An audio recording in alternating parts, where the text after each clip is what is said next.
Class শুরু করছি। আজকে আমাদের প্ল্যান আছে যে আসলে আমি যেটি চিন্তা করছি সেটি হচ্ছে যে আপনার আমার চিন্তাটা হচ্ছে এরকম যে আমাদের প্রায়োরিটি বেসিসে কোনটা কোনটা আগে করতে হবে সেই জিনিসটা আগে করতে চাই। তারপরে হচ্ছে ডিফারেন্ট আগে মিনিমাম 5 মার্ক এনশিওর করার জন্য যে সিলেবাস গুলো কভার করা দরকার সেটি আমি প্রথমত ইম্পর্টেন্স দিতে চাই, তারপরে হচ্ছে অন্যগুলা। তো সেক্ষেত্রে আমার কাছে যেটা মনে হয় সেটা হচ্ছে আমরা যদি দেখি যে একটা দুটো ক্যাশ ফ্লো দেখতে পারি, আমরা আসলে ক্যাশ ফ্লো স্টেটমেন্টটা আমাদের অনেকেরই ছোটখাটো কারণে আটকায় দেয়, বাট আমাদের এটা মনে রাখতে হবে যে আসলে আমাদের আটকানো যাবে না, খুব ইজিলি আমরা এটা সলভ করতে পারি। মানে আই মিন ক্যাশ ফ্লোর মতো একটা অঙ্ক যেটা রেগুলার আসে সেরকম অঙ্ক নিয়ে আসলে আমাদেরকে কোনোভাবে, আমার স্ক্রিন কি দেখা যাচ্ছে, আপনারা দেখতে পাচ্ছেন? জি স্যার দেখতে পাচ্ছি। স্ক্রিন দেখতে পাচ্ছেন না? তো আমি যেটা বলছিলাম যে আমাদের কোনোভাবেই আমাদের ক্যাশ ফ্লো মতো অঙ্ক যেটা কনফার্ম আসে সেখান থেকে একটা মার্কও ফেলা যাবে না। তো সেক্ষেত্রে আমি আপনাদের কোশ্চেনগুলো আবার অ্যানালাইসিস করলাম। অ্যানালাইসিস করে আমার মনে হচ্ছে যে জুনের 18, আমি একটু যাই, জুনের 18-র একটা কোশ্চেন ছিল। এখানে দুটো অঙ্ক আমি দেখেছিলাম জুন 18। আচ্ছা, জুন 18-তে আপনার এখানে আমরা যদি দেখি জুন 18-র কোশ্চেন, গত ক্লাসে আমরা দুটো জিনিস করেছিলাম, একটা হচ্ছে প্ল্যান প্রপার্টি ইকুইপমেন্ট, আর একটা যেটা করেছিলাম সেটি হচ্ছে বেসিক্যালি আপনার ক্যাশ ফ্লো স্টেটমেন্ট। আপনাদের মনে আছে নিশ্চয়ই, না? জি স্যার। তো আমি এখন যদি দুটো অঙ্ক দেখি, সম্ভবত 2 নম্বর অঙ্ক যেটা, হ্যাঁ 2 নম্বর অঙ্কটা হচ্ছে বেসিক্যালি একটা প্ল্যান প্রপার্টি ইকুইপমেন্টের একটা অঙ্ক। তো আমি যদি খুব শর্ট সময় অঙ্কটা আমরা একটা কুইক সলিউশন দেখি, কারণ একটু আপনারা একটু মিউট করুন।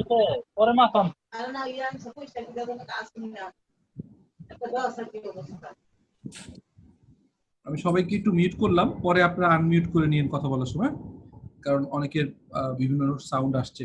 এনিওয়ে, আমরা শুরু করছি আমাদের আজকের ক্লাস।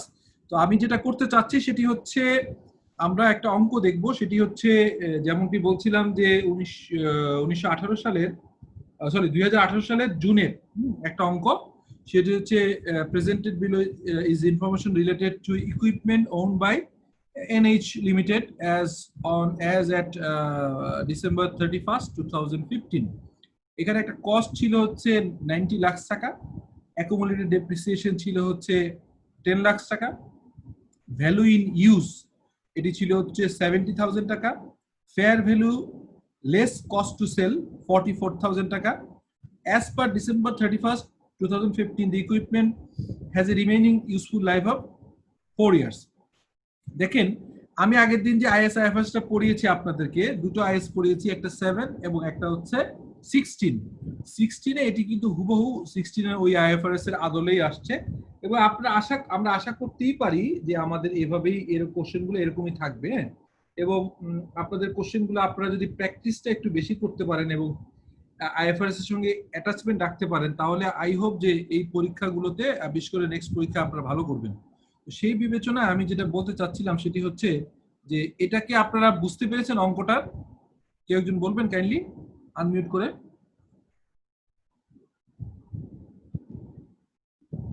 জি স্যার বুঝতে পারছি, এটা হচ্ছে ইমপেয়ারমেন্ট অঙ্ক। হ্যাঁ, ইমপেয়ারমেন্ট এবং ইয়ে আছে, দুটোই আছে। আপনি দেখেন পরে আছে বলা হচ্ছে যে assume NH will continue to use the asset in future, তারা ইউজ করবে। এখন ABC নামে কয়েকটা ইন্টারেস্টিং প্রপোজিশন দিয়েছে। একটা বলেছে যে prepare the journal entry if any to record the impairment of the asset December 31st, 2015।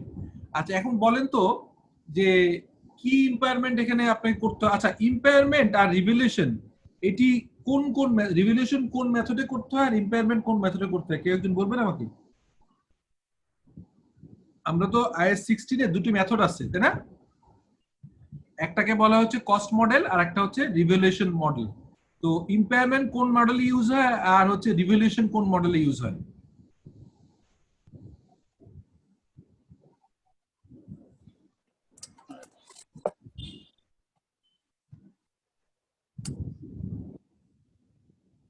আমার প্রশ্নটা বুঝতে পারছেন আপনারা?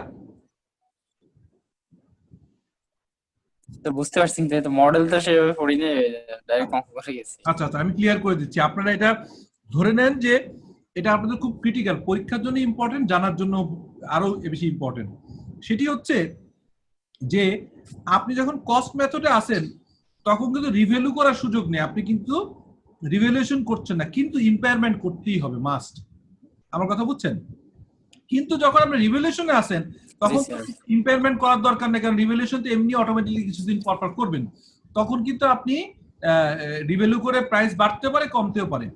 তার মানে হচ্ছে যে কস্ট মডেলে থাকলেই কিন্তু ইম্পেয়ারমেন্ট হয়। আমি এটা বোঝার চেষ্টা করলাম, ঠিক আছে?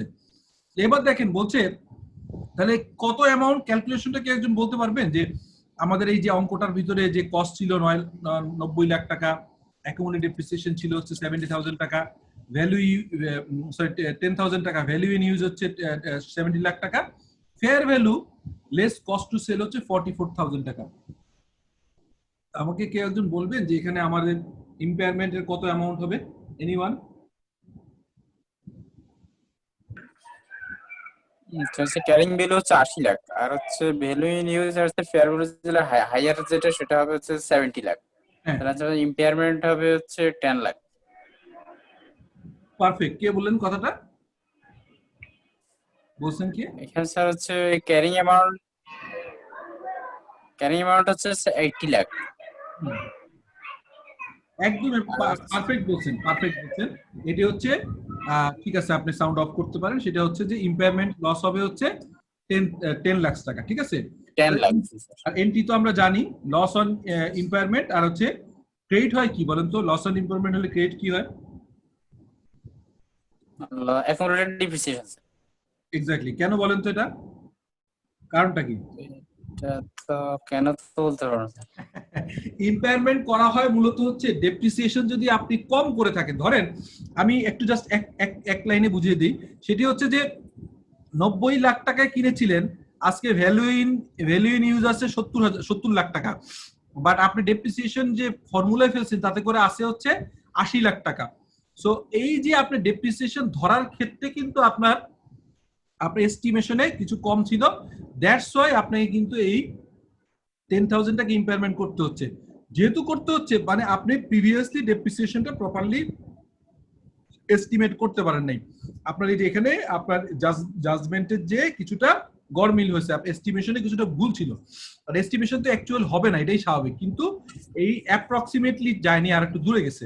দ্যাটস ওয়াই আপনি যে কম ডেপ্রিসিয়েশন করছেন, ডেপ্রিসিয়েশন এন্ট্রি করলে করতে হচ্ছে depreciation debit accumulated depreciation. Similarly আপনি যখন লস করছেন, লস অন ইম্পয়েন্টমেন্ট আর হচ্ছে অ্যাকুমুলেটেড ডেপ্রিসিয়েশন, তার মানে আলটিমেটলি কিন্তু আপনার বুক ভ্যালু যেটি আপনি 80 দেখাচ্ছিলেন এখন সে 70 হয়ে গেল।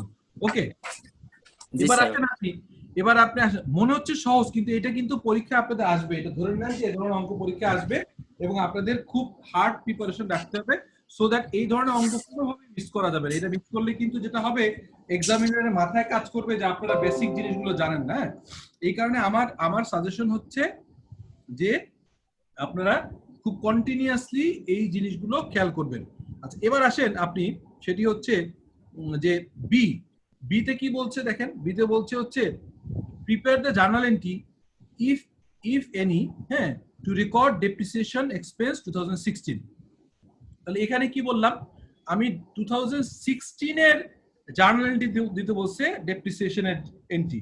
তাহলে 16 এর এন্ট্রি তো আমরা জানি। এখন বলেন তো আমার রিভাইজ আসলো কত, বুক ভ্যালু কত আসলো? রিভাইজ বুক ভ্যালু কত? 70 লাখ। কত বছর চলবে? এটা হচ্ছে 3 ইয়ার্স। 4 ইয়ার্স। এই যে 4 ইয়ার্স তো রিমেইনিং স্কুল লাইফ। তাহলে নেক্সট 4 ইয়ার্স। 4 ইয়ার্স। তাহলে আপনার যেটা করতে হবে 70 লাখকে 4 ইয়ার দিয়ে ভাগ দিবেন, যেটা আসে 17 লাখ করে, তো 17.5 লাখ টাকা আপনার ক্যালকুলেশন হবে। হ্যাঁ, ডিপ্রিসিয়েশন অন 2016, সরি 16 সালে ডিপ্রিসিয়েশন হবে 17,50,000। রাইট। এখন অনেকে কনফিউজ হয়, যেটা উনি কনফিউজ হয়েছিল যে 3 বছর হবে নাকি 4 বছর হবে। এখানে একটা ইন্টারেস্টিং জিনিস খেয়াল করেন আপনারা, লাইনটা লিখছে কি, এই ভাষাটা ইম্পর্টেন্ট। এটা কি চার, আপনি উনি যেমন প্রথমে 3 বছর, কেন 3 বছর বলছিল, কাইন্ডলি যারা কথা শেষ হবে ওরা আনমিউট করে ইয়ে করে দেবে, না মিউট করে দেবে। ওকে, ঠিক আছে, আমি পরে যখন কোশ্চেন করবে তখন আনমিউট করবে। এনিওয়ে, যেটি বলছিলাম সেটি হচ্ছে যে এই যে আপনি পড়লেন, এখানে বলা আছে as of December 31st 2015 the equipment has a remaining life of 4 years. তার মানে যেটি আছে অ্যানাদার 4 ইয়ার। আর অনেক সময় থাকে যে আপনার রিমেইনিং বলা না থাকলে তখন বলা হয় 4 ইয়ার হবে এই বছর সহ। এখানে কিন্তু ক্লিয়ার করছে যে এই বছর বাদে, মানে 15 বাদে 16 অ্যান্ড অনওয়ার্ড। তো 16 এ জার্নাল আমরা পেলাম, এটি নিয়ে আর বেশি কিছু বলার নেই। এরপরে হচ্ছে সিতে বলছে যে recoverable value of the equipment at December 31st 2016 is 60 lakh taka. Prepare the journal entry if any to record the increase. আচ্ছা, এবার তাহলে বলেন তো 16 এর শেষে আপনার বুক ভ্যালু কত থাকলো, কেউ একজন বলবেন কাইন্ডলি?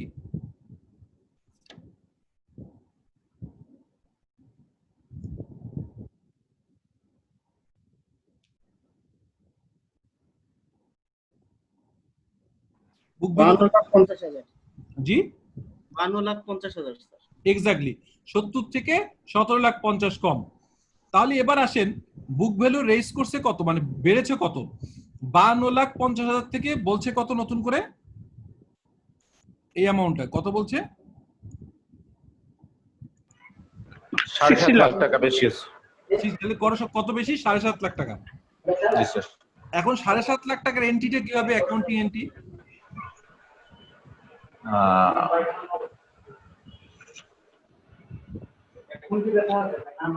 রেভলিউশন রিজার্ভ না না, রিভ্যালুয়েশন তো নাই। আমি প্রথমে কিন্তু এই জিনিসটা ক্লিয়ার করেছি যে আমি কিন্তু ইম্পেয়ারমেন্ট করছি, মানে আমি আসি কিন্তু এখন কস্ট মডেল, হ্যাঁ, এবং ইম্পেয়ারমেন্টে আছি। তো আমি প্রিভিয়াসলি ইম্পেয়ারমেন্ট করে কমিয়েছি, হ্যাঁ। আমার ভ্যালু মানে আমার হচ্ছে যে ভ্যালু ইন ইউজ 70 ছিল যখন, তখন আমার বুক ভ্যালু ছিল 80। তার মানে আমি 10 এডিশনালি ইম্পেয়ারমেন্ট চার্জ করছি। এখন ইম্পারমেন্ট ক্রেডিট রিভার্সাল হবে, রিভার্সাল। অ্যাকুমুলেটেড ডিপ্রিসিয়েশন ইম্পারমেন্ট তো রিকভারড ডিপ্রিসিয়েশন ডেবিট বলেন। Accumulated depreciation debit, recoverable impairment loss credit 7.5 lakh. হ্যাঁ, কত অ্যামাউন্ট সেটা? 7.5 লাখ। এই আপনার বাড়ছে। রাইট। ফ্যান্টাস্টিক, ঠিক আছে, তাহলে ঠিক আছে। আপনাদের কাছে অ্যাপারেন্টলি মনে হতে পারে যে এটি খুব অল্প একটা বিষয়, বাট এটি কিন্তু পরীক্ষায় আসবে। এই জন্য আমি বলতে চাচ্ছি যে আপনারা এটা মানে একটু দেখে নেন, এই কারণে আপনাদের বারবার এটা এমফাসিস করছি। আচ্ছা, এবার আসেন, এটা গেল। এরপর হচ্ছে 2 নম্বরে যে বলছে অ্যাজিউম, কি বলছে যে হচ্ছে কি অ্যাজিউম করতে বলছে, এনএইচ intend to dispose, কি ডিসপোজ করতে বলছে, intends to dispose the equipment in the coming years। Dispose করার চিন্তা ভাবনা করছে, কি ডিসপোজ করার কথা, ইকুইপমেন্ট রাখবে না। prepare the journal entry if any to record the impairment on asset at December 31st 2015। তাহলে এবার আসেন যে আপনি যদি এটাকে বিক্রি করে দেন তাহলে prepare the journal entry if any to record the impairment loss December 31st 2015। তাহলে আপনি ডিসপোজ করে দিবেন, হ্যাঁ। ডিসপোজ করার জন্য আপনাকে এখানে বলা হয়েছে যে আপনি এখানে কি করবেন, হিসাবটা কি হবে সেটা আপনাকে জানতে চাওয়া হচ্ছে। তো কেউ একজন বলতে পারবেন যে এখানে কি চাওয়া হচ্ছে, রিকোয়ারমেন্টটা কি?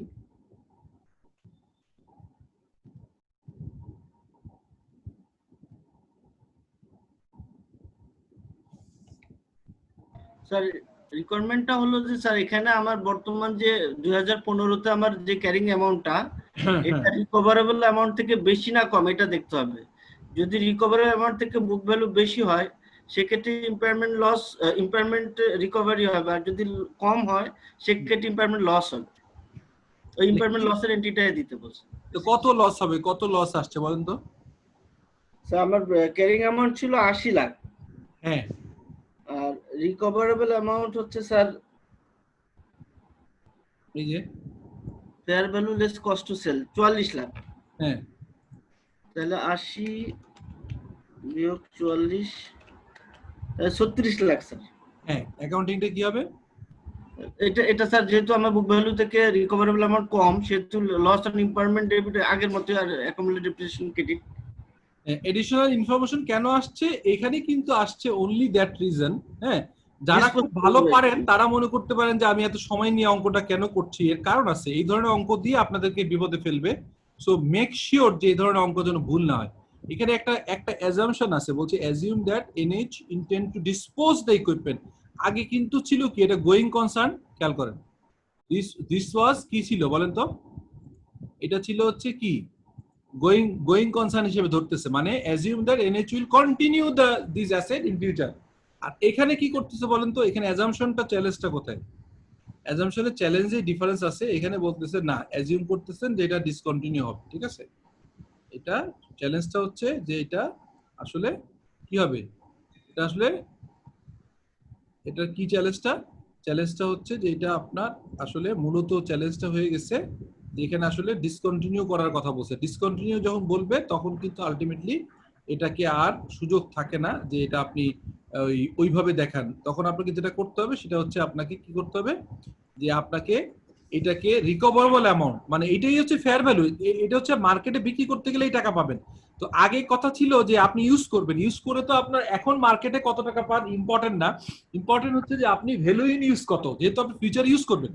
আর যখনই ফিউচার ইউজ করছেন না, ভ্যালু ইন ইউজ নাই, তখন কিন্তু আপনাকে basically there is no scope to recover this amount by using this asset. So আপনাকে ইমিডিয়েট ডিসপোজাল গেলে আপনি মার্কেটে যে দামে বিক্রি করতে পারবেন সেই টাকাটা এবং আপনার বুক ভ্যালু ডিফারেন্স অ্যামাউন্ট হবে হচ্ছে ইম্পায়ারমেন্ট লস। বোঝা গেছে?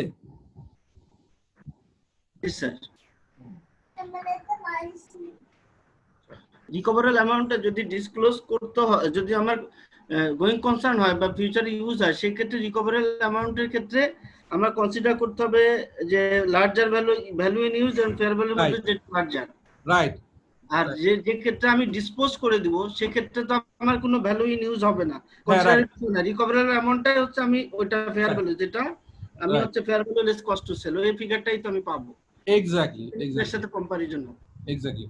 সো বিষয়টা আপনারা জানেন, বাট এখন হচ্ছে যে কোনোভাবেই আর কনফিউজ হওয়া যাবে না। কয়েকটা দিন পরীক্ষা পরে এই অঙ্কটা দিয়ে আমার কাছে মনে হয়েছে যে এই অঙ্কটার মার্কস দিছে কত, এটার মার্কস দিছে প্রবাবলি হচ্ছে কত মার্কস দিছে, এটাকে উপরে দেয়া না নিচে, এটাকে 10 মার্ক দিছে অঙ্কটা। সো এটা কিন্তু বেশি সময় লাগবে না, অঙ্কটার মার্কস অনুযায়ী সময় কম, বা 10 মার্কস দিছে। এটা কিন্তু কনফার্ম করতে হবে এই ধরনের অঙ্কগুলো, এগুলো না করতে পারলে চ্যালেঞ্জটা। আচ্ছা, এরপর দেখেন কি বলছে, prepare journal entry to if any to record the depreciation 2016। এবার আসেন তো বলেন তো যে এটা কি হবে, কেউ একজন বলেন আমাকে যে যেহেতু এটা এখন আপনি গোয়িং কনসার্ন নাই, এটা আপনাকে বিক্রি করে দিবেন, তখন আপনার কি হবে, কত তখন আপনার হচ্ছে যে ডেপ্রিসিয়েশন কি হবে বলেন তো?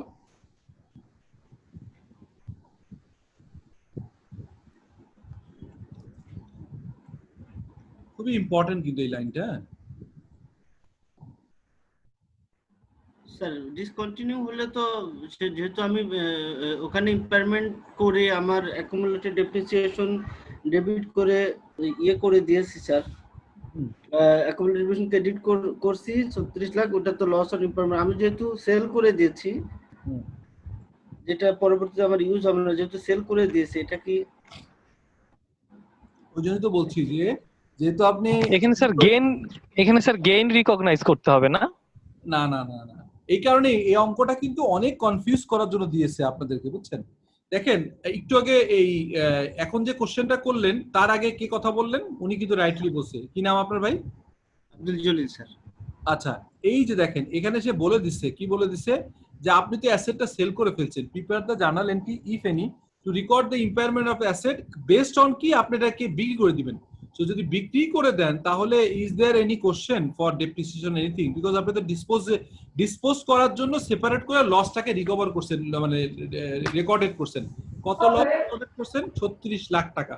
তো 36 লাখ টাকা লস রেকর্ড করলে আপনি তো এখন পাচ্ছেন হচ্ছে recoverable amount. So there is no further depreciation.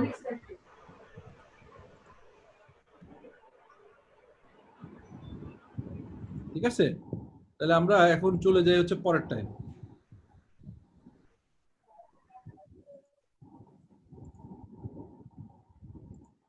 এটা বোঝা গেছে তো না? এরপরে আসেন the asset not sold by December 31st, 2016. The fair value of the equipment was on that date is 51 lakh taka. Prepare the journal entry, if any, necessary to record this increase. It is expected that the cost of the disposal is হচ্ছে 20,000 টাকা। এখন এইটা বলেন, এটা আরেকটা নতুন একটা আঙ্গিক, এটা বলেন কি করা যাবে?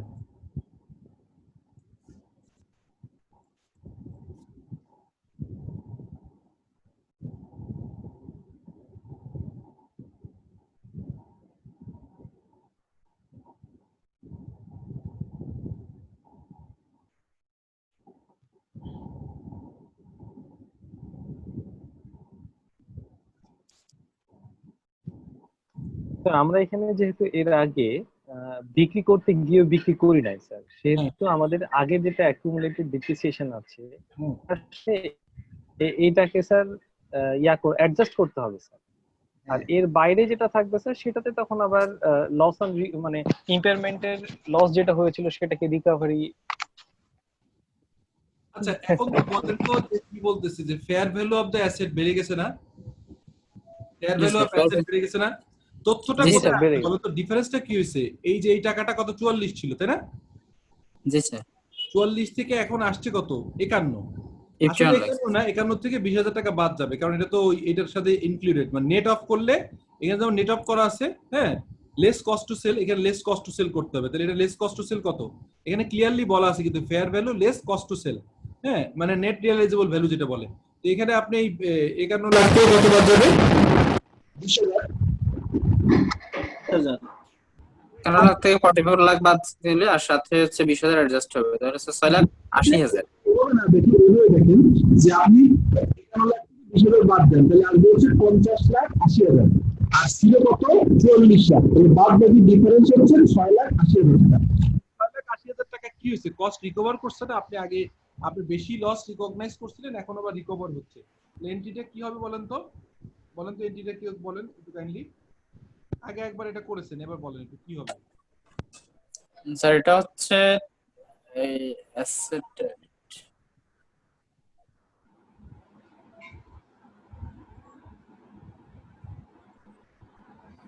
ইকুইপমেন্ট ডেবিট আর হচ্ছে sir recovery of impairment loss credit. তখন কমাইছিলেন না, অ্যাকুমুলেট ডেপ্রিসিয়েশন ডেবিট। রাইট। কারণ যখন আপনি ইম্পেয়ারমেন্ট করেছিলেন তখন কিন্তু অ্যাসেটকে আপনি ক্রেডিট করেন নাই, আপনি করেছেন হচ্ছে অ্যাকুমুলেট ডেপ্রিসিয়েশন কে। সো এখন যখন আবার ভ্যালু রিকভার করছে তখন অ্যাকুমুলেট ডেপ্রিসিয়েশন ডেবিট হবে হচ্ছে 6,80,000, আর ক্রেডিট হবে হচ্ছে রিকভার, মানে ইম্পেয়ারমেন্ট রিকভারি, হ্যাঁ, বা রিকভার হেডটা যাই দেন না কেন, রিকভারি ফ্রম ইম্পেয়ারমেন্ট বা যে কোনো এরকম হেডে আপনি দিতে পারবেন, ঠিক আছে, বা recovery of loss on impairment, এই হেড হবে। বোঝা গেছে? জি স্যার। আচ্ছা আমরা দেখি, আমাদের তো এটা সলিউশনে বোধহয় দেয়া আছে, সলিউশনে ঠিক আছে কিনা, ইউ ক্যান চেক যেটা ঠিক আছে। আপনাদের কাছে কি এই কোশ্চেন সলিউশনগুলো আছে? জি স্যার আছে। দেখেন আপনার ঠিক আছে কিনা একটু মিলাই দেখি আমরা। এই যে প্রথমটা 36, এই 36টা কিভাবে আসছে? এই হচ্ছে 44 মাইনাস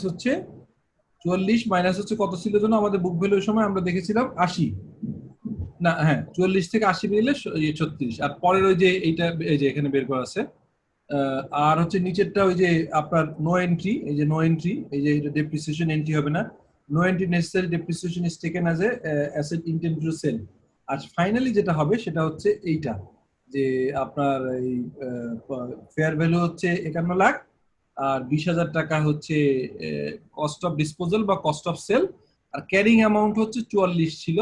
তার মানে আপনার রিকভারি ফ্রম এই হেডটা রাখেন, আমি ওই সময় বলতে ভুল বলছি, এইটা রাখবেন, এটা হচ্ছে অ্যাকচুয়াল অ্যাকাউন্টিং হেড, সেটা হচ্ছে কি যে আপনার রিকভারি অফ ইম্পায়ারমেন্ট লস, এটা দিলেই হবে। এখন আমাকে কেউ একজন বলেন যে ঠিক আছে কিনা, সব বোঝা গেছে কিনা। জি স্যার বুঝতে পারছি। আচ্ছা এবার তাহলে আমরা একটা ক্যাশ ফ্লো দেখি, কারণ আগের দিনে আমরা বলছিলাম যে দুইটা আইএস পড়ে ফেলেছি, এবং আপনারা ধরে নেন যে এই দুটো খুব ইম্পর্টেন্ট। আপনারা অনেকেই হয়তো আমার সাজেশন অনুযায়ী বাসায় পরীক্ষা দিয়েছেন, আবার অনেকে দেন নাই। আমার রিকোয়েস্ট যে আপনারা এই পরীক্ষাটাই যদি দিতেন আপনারা কিন্তু অনেক ক্লিয়ার হতো। হ্যাঁ, মানে পরীক্ষা দেয়া মানেই হচ্ছে আলটিমেটলি আপনার কিছু না কিছু নিজের কাছে ইয়ে করা। আচ্ছা, এবার আপনি আসেন যে এটাকে একটু মিনিমাইজ করি, এইখানে কোনো ক্যাশ ফ্লো বা কিছু আছে কিনা। এই পরীক্ষা যদি ক্যাশ ফ্লো থাকে সেই ক্যাশ ফ্লোটা আমরা দেখতে পারি। ক্যাশ ফ্লো তো সব পরীক্ষায় মোটামুটি আসে। 1 নম্বরটা কি ক্যাশ ফ্লো ছিল কিনা? না। আমি কেন এই কোশ্চেনে ধরেছি, এর পরের 3-4টা কোশ্চেন কিন্তু কোনোভাবেই ফেলে রাখবেন, এটা অবশ্যই আপনাকে ইয়ে করতে হবে। আচ্ছা, এই যে এই ক্যাশ ফ্লোটা, আপনাদের যদি ম্যানুয়াল না খুলেন আমার একটা রিকোয়েস্ট থাকবে যে আপনারা এই অঙ্কটা, আপনাদের দিকে সামনে কি খাতা কলম আছে? জি স্যার, খাতা কলম আছে।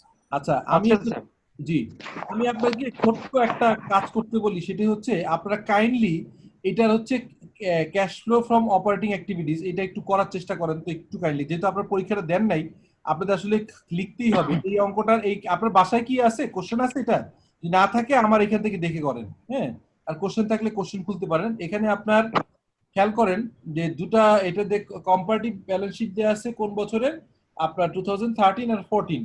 এখানে ক্যাশ আমাদের তো বের করতে হবে, ক্যাশ ফ্লো তো মূলত ক্যাশের মুভমেন্ট দেখা হয়। Account receivable, inventory, investment, building equipment, patent, এইগুলো আছে। স্বাভাবিকভাবেই আমরা ইনক্রিজ ডিক্রিজ দিয়ে করতে পারবো। অ্যালাউন্স ফর ডাউটফুল অ্যাকাউন্ট, এখানে এই জিনিসটা দেয়া একটু কনফিউশন কাজ করে, আপনারা একটু খেয়াল রাখেন যে এইটা কি করতে, এটা কার সাথে এটাকে ট্রিটমেন্ট করতে হবে বলেন তো কাইন্ডলি কেউ একজন। Back date receivable. রাইট। আর এখানে যে দুইটা অ্যাসেট আছে, এই যে বিল্ডিং এবং হচ্ছে ইকুইপমেন্ট, আর এটা দুইটা অ্যাকুমুলেটেড ডেপ্রিসিয়েশন আছে। আর ডিভিডেন্ড পেয়াবল খুব কঠিন কিছু না। আচ্ছা, নোট পেয়াবল শর্ট টার্ম আছে, আর হচ্ছে নোট পেয়াবল লং টার্ম আছে, আর হচ্ছে কমন স্টকের মুভমেন্ট আছে, রিটার্ন আর্নিংস। অঙ্কটা ছোট, বাট এই অঙ্কটার ভিতরেও কিন্তু অনেক জটিলতা আছে বলে আমার মনে হচ্ছে অ্যাপারেন্টলি দেখে। সেটা বলছে ইকুইপমেন্ট দ্যাট কস্ট 11,000 টাকা was sold 30% depreciation at cost of disposal or sale. আচ্ছা, এই জিনিসটা সিম্পল, আমি আর বেশি করব আপনাদের কাছে চাই না। এটার একটা অ্যাকাউন্টিং এন্ট্রিটা কেউ একজন করে বলেন তো আমাকে কত হয়। সবাই করেন এটা। এখানে একটা অ্যাকাউন্টিং এন্ট্রি আছে, এই লাইনটা পড়ে কি বুঝলেন এবং অ্যাকাউন্টিং এন্ট্রিটা আমাকে বলেন কাইন্ডলি। আপনাদেরকে 3 মিনিট সময় দিলাম।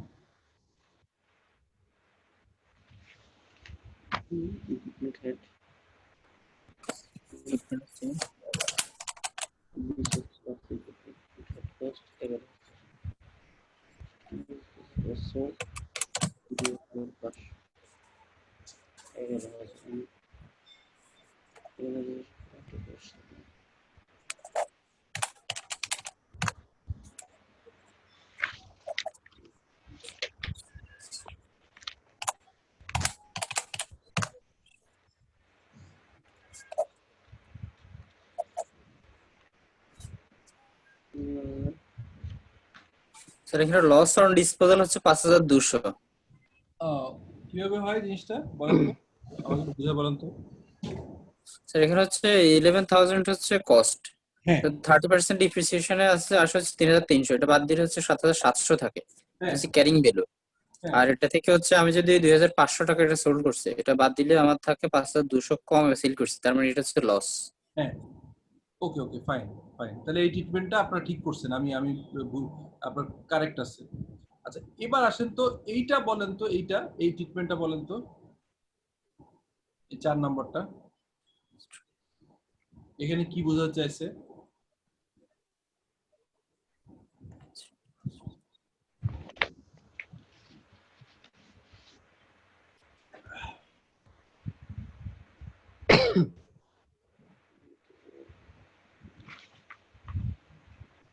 এটা হচ্ছে স্যার বিল্ডিং, তো এটা হচ্ছে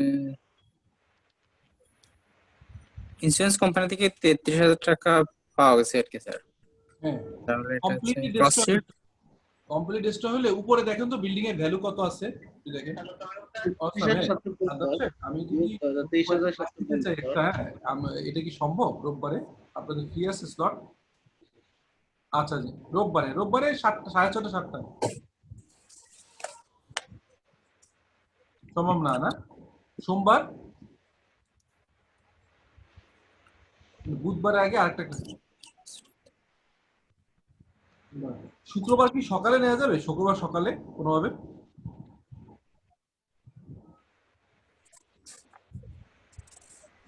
শুক্রবার সকালে 10টা একটু কাইন্ডলি আমি বলে দিই, আর আমাদের একটা ক্লাস তো মাঝে নিতে পারি না। ওই 3টায় আমার একটু চ্যালেঞ্জ, আমি আপনাকে বলছিলাম বোধহয়, ওই যে আগেও যে ফোন করছিল ওটা মনে হয় সে খেয়াল করে নেই।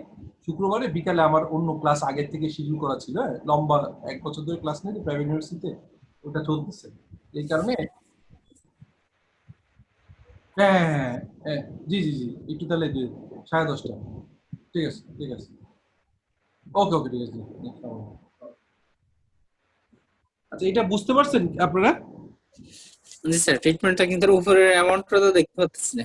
আচ্ছা, আমি যাচ্ছি, সরি, উপরে যাচ্ছি। আমি ওই একটু শুক্রবারের ক্লাসের জন্য বললাম আর কি। শুক্রবার সকালে একটা ক্লাস নিতে চাই, কারণ ক্লাস তো সময় কমে যাচ্ছে। আচ্ছা, আমরা এটা বিল্ডিং এর কথা বলছি না? বিল্ডিং এর ভ্যালু ছিল কত? হচ্ছে আপনার 29,750, হ্যাঁ জি 3750, জি স্যার। হ্যাঁ। তাহলে এখন পেলাম কত আমি? পেলাম হচ্ছে 33,000। 33,000। আচ্ছা, এখানে একটা কনফিউশন আপনাদেরকে করছে, খেয়াল করছেন? যে 33,000 টাকা, কিন্তু লিখছে কি ব্র্যাকেটে নেট অফ ট্যাক্স 4,000 টাকা। তাহলে কি করবেন? 33 নিবেন নাকি 37 নিবেন? স্যার ক্যাশ যেটা পাচ্ছি সেটাই তো, ক্যাশ পাবো তো আমি 33 স্যার। হ্যাঁ। জি স্যার, 33 তো নিবো আমরা এখানে। আচ্ছা, এখানে আচ্ছা, হ্যাঁ, বলেন তো কেউ ডিফারেন্ট মতামত আছে কিনা। আমি কিন্তু এখানে আপনাদের ইচ্ছা করে জাস্ট আমি 4,000 টাকা। হ্যাঁ, আমি কেন এখানে কথাটা বলছি যে এইগুলো কিন্তু ছোট ছোট বিষয় দিয়ে কিন্তু এক্সামিনার আপনাকে টেস্ট করে, কারণ কি অঙ্কটা সহজ, বাট এখানে কিন্তু দুইটাই করা যায়। আপনারা দেখি কেউ একজন ডিফারেন্ট বলেন, সবাই তো অন্যরা দুজন বললো 33,000 নিতে হবে, অন্য কেউ স্যার এখানে 37 নিব এই জন্য, কারণ হচ্ছে এখানে তো 4000 অল্টারনেটিভ আলটিমেটলি আমার হচ্ছে এটা প্রফিটই বলা যায়। কারণ হচ্ছে আমাকে যখন ওরা 33,000 মানে আমাকে যখন দিয়েছে, তখন তো আমি 4,000 টাকা আমাকে বেনিফিট দিতে পারতো ওরা, কিন্তু আমি যখন ট্যাক্স সাবমিট করতে যাব তখন আমি 4,000 টাকা বেনিফিট নিতে পারবো গভর্নমেন্টের কাছ থেকে। ওটাকে আমি অলরেডি পেড হিসেবে দেখাইতে পারবো, এই জন্য আমাকে এটা 37,000 নেওয়াই বলা হবে। রাইট, এখানে আপনি ঠিক বলছেন, বাট আপনার কথার সাথে একটু অ্যাড করে দিই। সেটি হচ্ছে যে এটা আসলে 33 যারা নিবেন তারা খুব বেশি ভুল করবেন না, তাদের নোট দিতে হবে যে আপনি, আর যারা 37 নিবেন তারা 37 ক্যাশ ইনফ্লো দেখালে আবার 4,000 টাকার ট্যাক্সে আউটফ্লো দেখাই দিবেন। এটা হচ্ছে কথা, মানে নেট ইম্প্যাক্ট 33ই হবে, কিন্তু আইডিয়ালি আপনাকে করা উচিত হচ্ছে 37 নেওয়া পুরোটা, আর হচ্ছে 4,000 টাকা আলাদা ট্যাক্স দেয়, কারণ ট্যাক্স এটা কিন্তু আপনার ইনকাম কিন্তু 37, আর টিডিএস যেটা কাটে সেটা your tax, your income tax, এটা আপনি Income পরে tax. বেনিফিট নেবেন, এটা তো পরে আপনি কি করবেন, রিবেট নেবেন, তাই না? তো সেই Yes, sir. কারণে যেহেতু আপনি রিবেট নেবেন, সেই কারণেই কিন্তু আপনার এটাকে 37 দেখিয়ে আপনি আবার যেটা করা উচিত, আপনাকে 37 দেখানোর সাথে সাথে আবার আপনাকে ওই 4 হচ্ছে ইয়ে দেখানোর কথা, আপনার হচ্ছে পরে আবার আউটফ্লো দেখাবেন 4। আর কেউ যদি 33 শুধু ইনফ্লো দেখাতে চান, তবে সেক্ষেত্রে তার লিখতে হবে যে ট্যাক্সটাকে আমি ইনফ্লো কনসিডার করিনি, আউটফ্লো কনসিডার করিনি, শুধু 33 দেখেছি নেট ক্যাশ ইনফ্লো। এটা বোঝা গেছে? আমাদের ম্যানুয়ালি কি করা আছে, আপনাদের সলিউশন কি আছে? আমি এখানে দেখছি সলিউশনে যেটা করা আছে ওটা করা ঠিক হবে, কারণ সলিউশন অনুযায়ী তো আসলে দুটোই করা যায়, বাট যে কোনো একটা করাটা বেটার হবে। দেখি এখানে কি করা আছে, জাস্ট এ মিনিট, সলিউশনে কি করা আছে। সলিউশন হচ্ছে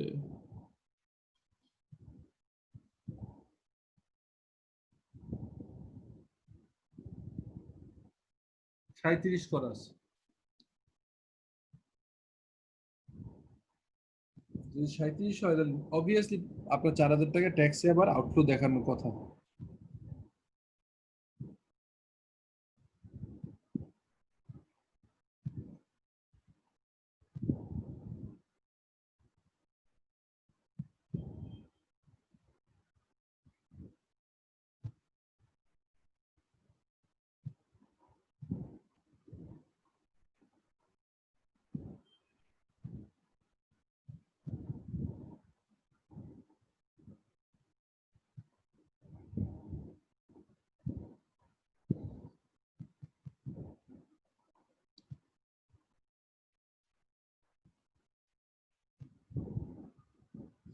দেখেন তো কোথাও ট্যাক্সের জিনিসটা কি ক্লিয়ার করছে কিনা, ট্যাক্সের বিষয়টা থাকার কথা ছিল। এখানে মনে হয় দেখানো নাই স্যার ট্যাক্সটা। এই যে এখানে কি করা আছে, এই যে এটা 5000 ইনকাম ট্যাক্স। এটা কই, এটা কি 5000 টাকা আছে, অন্য কোথাও আছে? 1000 টাকা থাকতে পারে। কোশ্চেনে কি 5000 টাকা, কোশ্চেনে কি কিছু আছে? ইনকাম ট্যাক্স 5000 এর কিছু বলা আছে?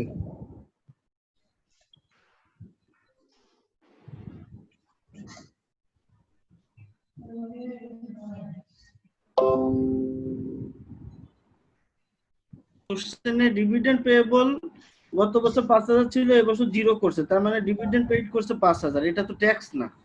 না না ওটা না, স্যার ট্যাক্স লাস্টে 8 নম্বর রিকোয়ারমেন্টে আছে স্যার, 8 নম্বর রিকোয়ারমেন্টে এই যে ইনকাম ট্যাক্স ইনকাম 5000। ট্যাক্স 5000। এখন কোশ্চেন হচ্ছে, ধরে নেওয়া হচ্ছে যে আসলে নেট অফ 4000 টাকা ট্যাক্স। হ্যাঁ, পেইড ইন ক্যাশ। আসলে যেটা হয়েছে সেটা হচ্ছে এই পাসের ভিতরে 4 ধরে নিছে এরা, বুঝছেন?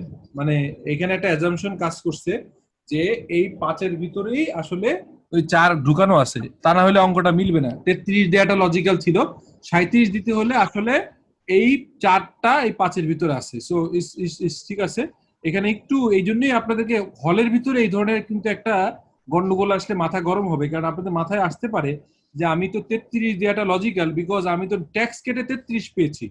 কিন্তু কোশ্চেন হচ্ছে যে আসলে ট্যাক্স টাকাটা যে কাটছে ওটা চালান তো আপনাকে দিয়ে দেয়, so it is also your receive on behalf of, ঠিক আছে? সো যে কারণে আপনার হচ্ছে যে এটা লজিক্যাল হয়।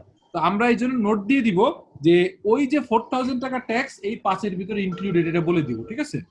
তাহলে আমাদের স্যার আর 1000 কিভাবে পেলাম? কারণ 5000 যদি হয় তাহলে ওখানে 4000, আর 1000 কোথা থেকে আসবে? জি জি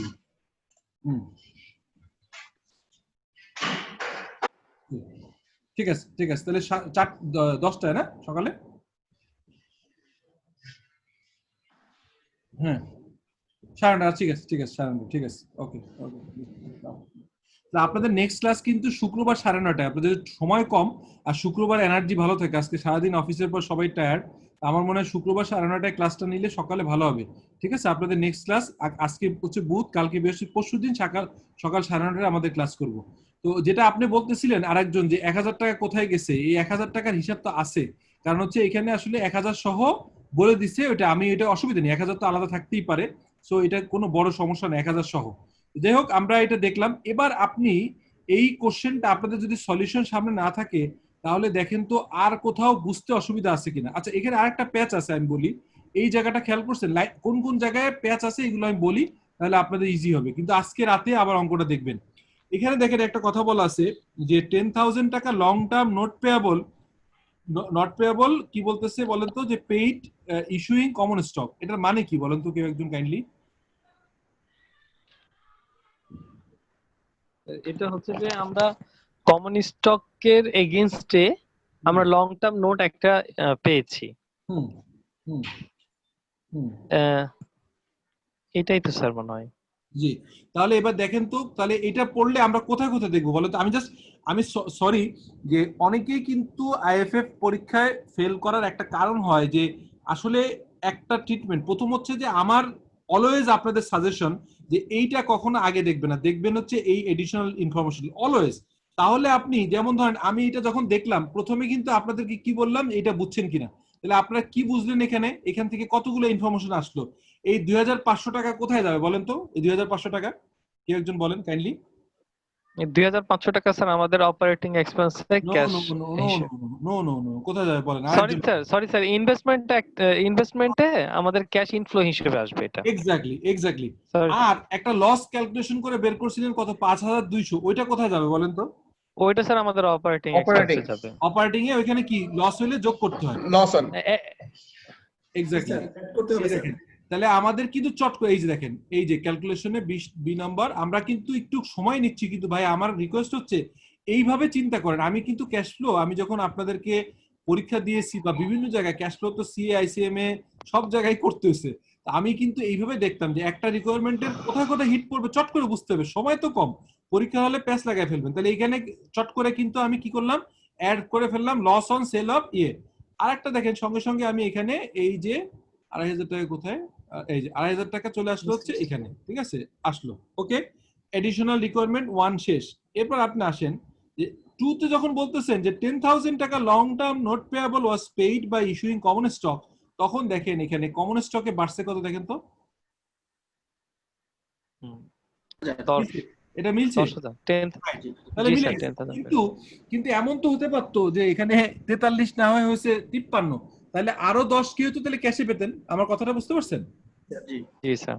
বা এমন যদি হতো বা এখানে 50 দিছে, 33 এর 50, তাহলে 10 বাড়ছে হচ্ছে রাইট অফ করছেন লং টার্ম নোটের এগেইনস্টে ইস্যু দিবেন, মানে মানে লং টার্ম নোট পেয়েবলের এগেইনস্টে কমন স্টক দিয়ে সেটেল করছেন, তাহলে 50 যদি হতো তাহলে আরো 7 ক্যাশ পেতেন। ওকে, জি স্যার।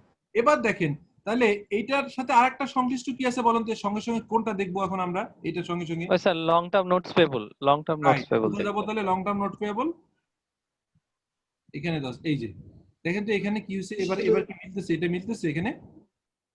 না স্যার, এখানে মিলছে না। হিসাব অনুযায়ী কি হওয়ার দরকার ছিল বলেন তো? 25 থেকে 15 হওয়ার কথা ছিল না? 15 হওয়ার কথা ছিল। জি স্যার। তাহলে 15 যদি হয়, 15 হওয়ার কথা থাকলে হয়েছে 31, তাহলে এই 16 বাড়লো কেন বলেন তো? স্যার অন্য কোন জায়গায় স্যার এটার আছে ক্যাশের হিস্ট্রি, নতুন করে সেলসেন ক্যাশ পেয়েছেন, মানে আর তো কোনো কারণ হইতে পারে না। আপনি নতুন করে আবার bond long term note issue করে 16,000 টাকা নিয়েছেন, এই 16,000 টাকা কোথায় দেখাবেন বলেন তো? কোথায়? স্যার এটা ফাইন্যান্সিং ইনভেস্টমেন্ট, ফাইন্যান্সিং এ চলে যাবে। Right right.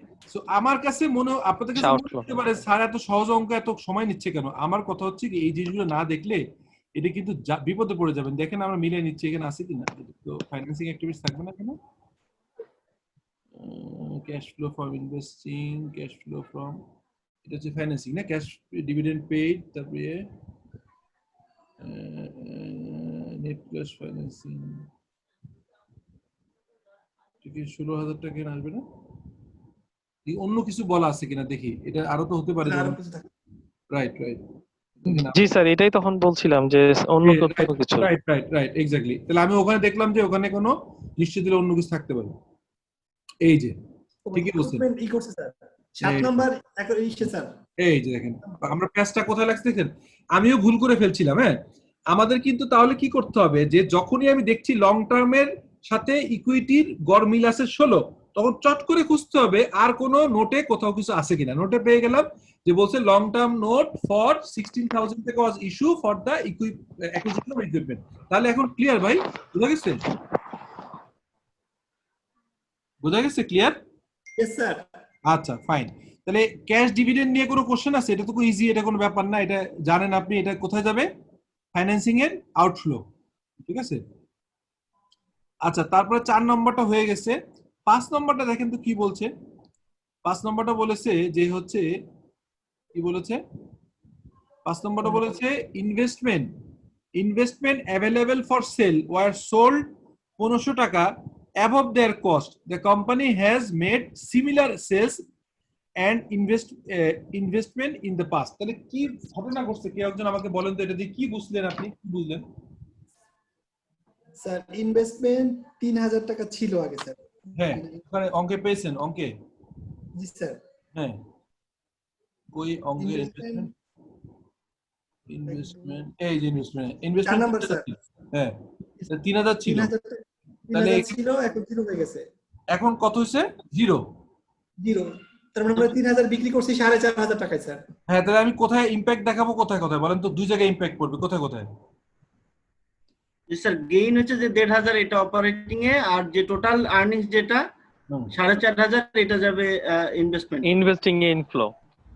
Exactly, thank you.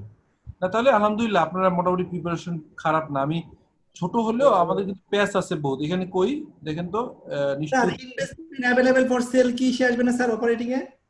Investment available for না, এখানে কোশ্চেন হচ্ছে দেখেন যে অপারেটিং এ আপনার এটা মূলত হচ্ছে শর্ট টার্ম ইনভেস্টমেন্ট। তো শর্ট টার্ম ইনভেস্টমেন্ট আপনি আসলে হচ্ছে শর্ট টার্ম ইনভেস্টমেন্ট আপনার হচ্ছে গেইন না, এটা আসলে আপনি ইনভেস্টিং অ্যাক্টিভিটিসে আসার কথা দিছে। কোথায়? আমাদের ইনভেস্টিং এর দেওয়ার কথা। এই যে কারণ এটা তো আচ্ছা, আসলে ইনভেস্টিং এর পার্ট। ইনভেস্টমেন্টে আসলে গেইনটা মাইনাস হবে, গেইনটা অপারেটিং থেকে মাইনাস হবে।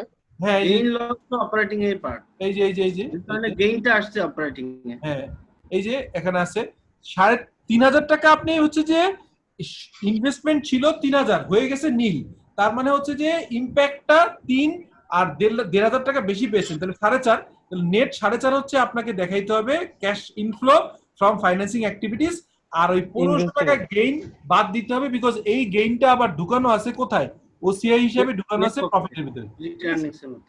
আচ্ছা, এবার আরেকটু যাই আমরা, আরো কোনো এলিমেন্ট আছে কিনা আরো জটিল বা অন্য কিছু।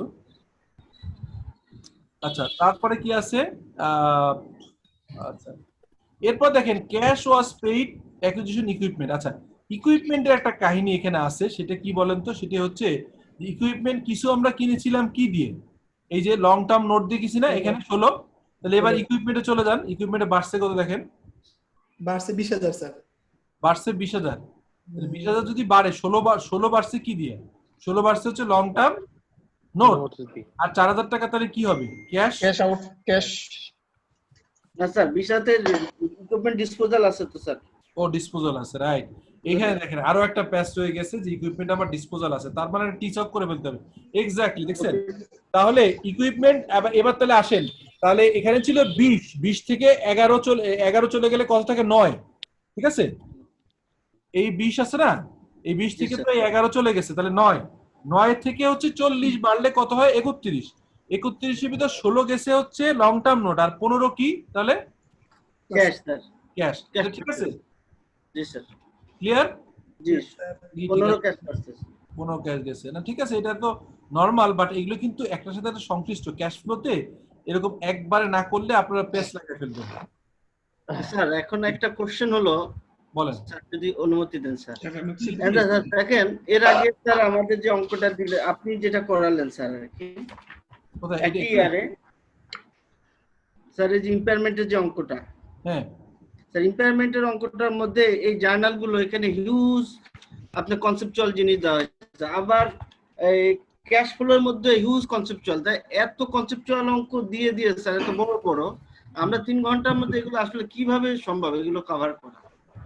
এটা স্যার একটা অঙ্ক একটু ছোট দেয়, একটা বেসিক কনসেপচুয়াল দেয়, সেটা স্যার আমাদের ম্যাচিং করে নিয়ে আমরা টাইমটা কভার করতে পারি, কিন্তু স্যার এতগুলো অঙ্ক যদি এত রিকোয়ারমেন্টকে, বুঝতে পেরেছি, আমি আপনার পয়েন্টটা বুঝতে পেরেছি।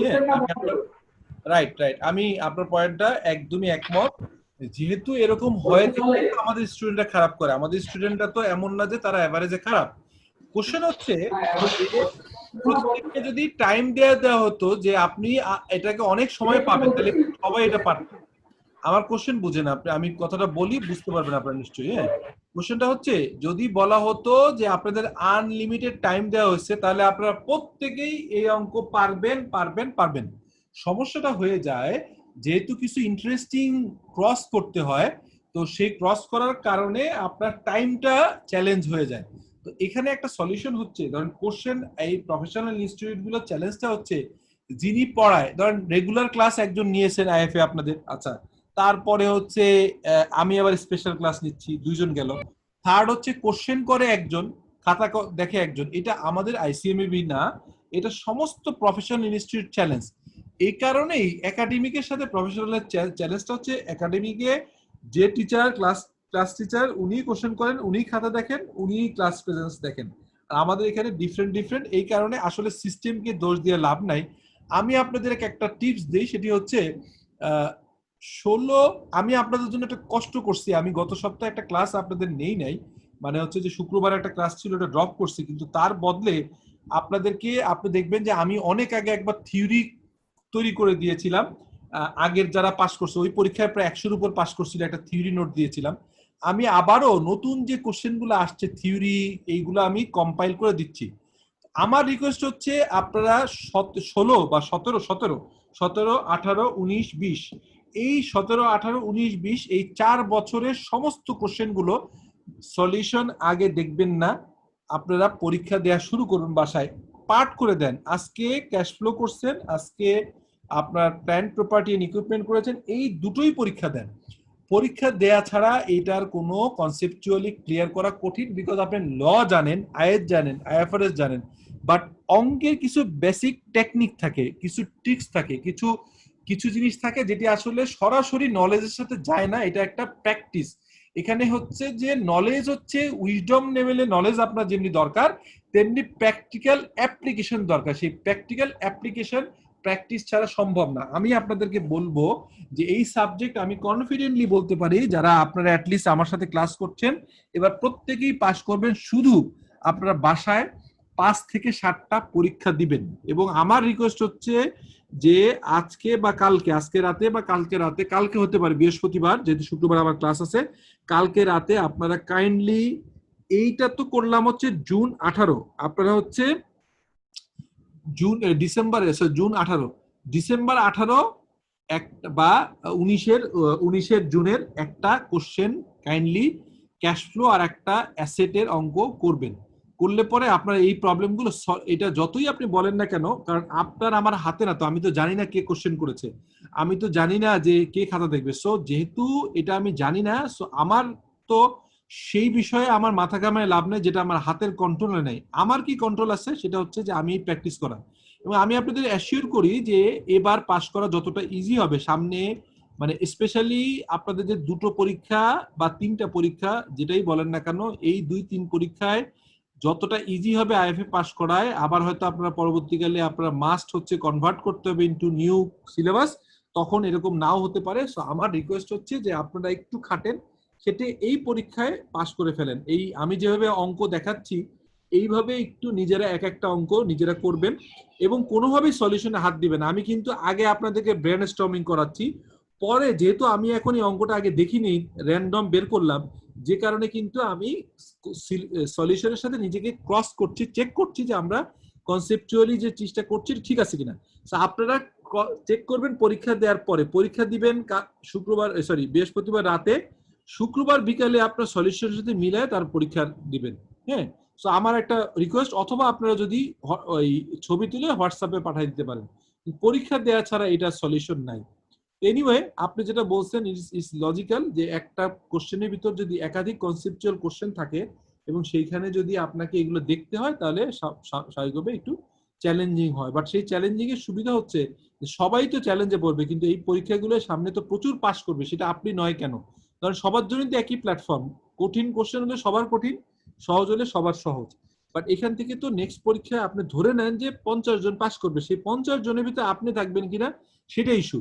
যদি 40 হয় আপনার থাকতে হবে, যদি 30 হয় আপনাকে থাকতে হবে। এটাই হচ্ছে ইয়োর প্রপোজিশন, যে আপনি এই কয়েকদিন প্র্যাকটিস প্র্যাকটিস প্র্যাকটিস। যাই হোক, আমরা আর এই বিষয়ে পরে আবারও কথা হবে। আমি থিওরি কোশ্চেনগুলো যখন দিব আপনাকে সলিউশন করে, তখন আর বলবো। আর আপনার ওই আমি যে ক্লাসের এই পিপিটি গুলো আপনাকে পাঠাইতে পারিনি, আমি আইসিএম এর মেইলে দিয়ে দিব, আপনারা পিপিটিটা পেয়ে যাবেন। আর ভিডিওগুলো তো অলরেডি আমি আপলোড করে দিছি, আমি আইসিএম কেও দিয়ে রাখবো। এনিওয়ে, এবার আপনি আসেন, সেটা হচ্ছে যে এই আর কি আছে, ইন্টারেস্ট 2000 টাকা আর ইনকাম ট্যাক্স হচ্ছে 5000 টাকা, এটা তো আমরা জানি, এটা আসলে বড় চ্যালেঞ্জ না। সো এখন দেখেন যে এটা গেল হচ্ছে ইনডাইরেক্ট মেথডে অ্যানালাইসিস করে করতে বলছে, আর সরি এই অ্যানালাইজ করতে যে ইনফরমেশন প্রিপেয়ার স্টেটমেন্ট। আচ্ছা, what would you expect to observe in operating, investing, financing section of the statement of cash flows?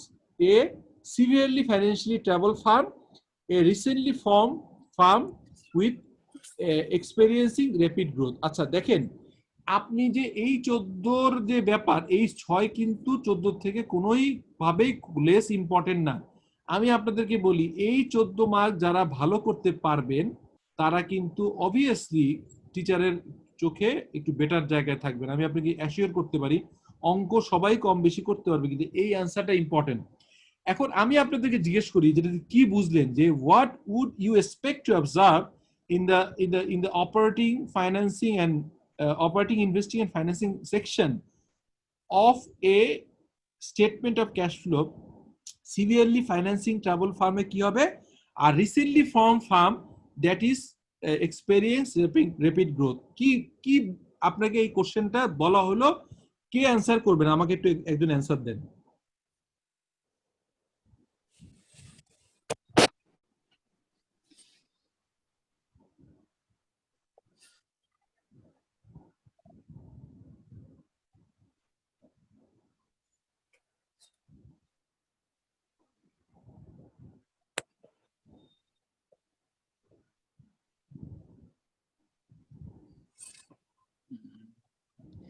Sir আমি যদি ভুল না বলে থাকি, আসলে এখানে তো জানতে চাচ্ছে যে আমি কি প্রত্যাশা করতাম যদি অপারেটিং, ইনভেস্টিং আর ফাইন্যান্সিং সেকশনস গুলাতে হুম, যদি প্রতিষ্ঠানটা এরকম, আমার অবজারভেশনটা কি থাকতো এখানে, রাইট যে রাইট, যদি এরকম হইতো যে সিভিয়ারলি ফাইন্যান্সিয়ালি ট্রাবলড ফার্ম, যদি এটা মাঝে মাঝে একটা ফান্ড ফার্ম ক্রাইসিস আছে, যেখানে ফান্ড ক্রাইসিস আছে। ফান্ড ক্রাইসিসে, জি স্যার, ফান্ড হ্যাঁ, ক্রাইসিসে আছে, তাহলে আমার এই ক্যাশ ফ্লোটাতে আমি কি অবজার্ভ করতাম স্যার? এখানে আমি হ্যাঁ। অবজার্ভ করতাম যে আমার অপারেটিং এক্সপেন্সের যে পার্টটা আছে ওইখান থেকে আমরা ক্যাশটা আসলে কি মানে জেনারেট তখন করতে দেখতেন পেরেছি। যে অপারেটিং থেকে, রাইট, ইউ আর রাইটলি ধরছেন যে অপারেটিং ক্যাশ ফ্লো সারপ্লাস কিনা। কারণ আপনি দেখেন লিস্টেড কোম্পানিগুলোর যখন হচ্ছে যে ইপিএস ডিক্লেয়ার করে তখন কি কি ডিক্লেয়ার করে জানেন?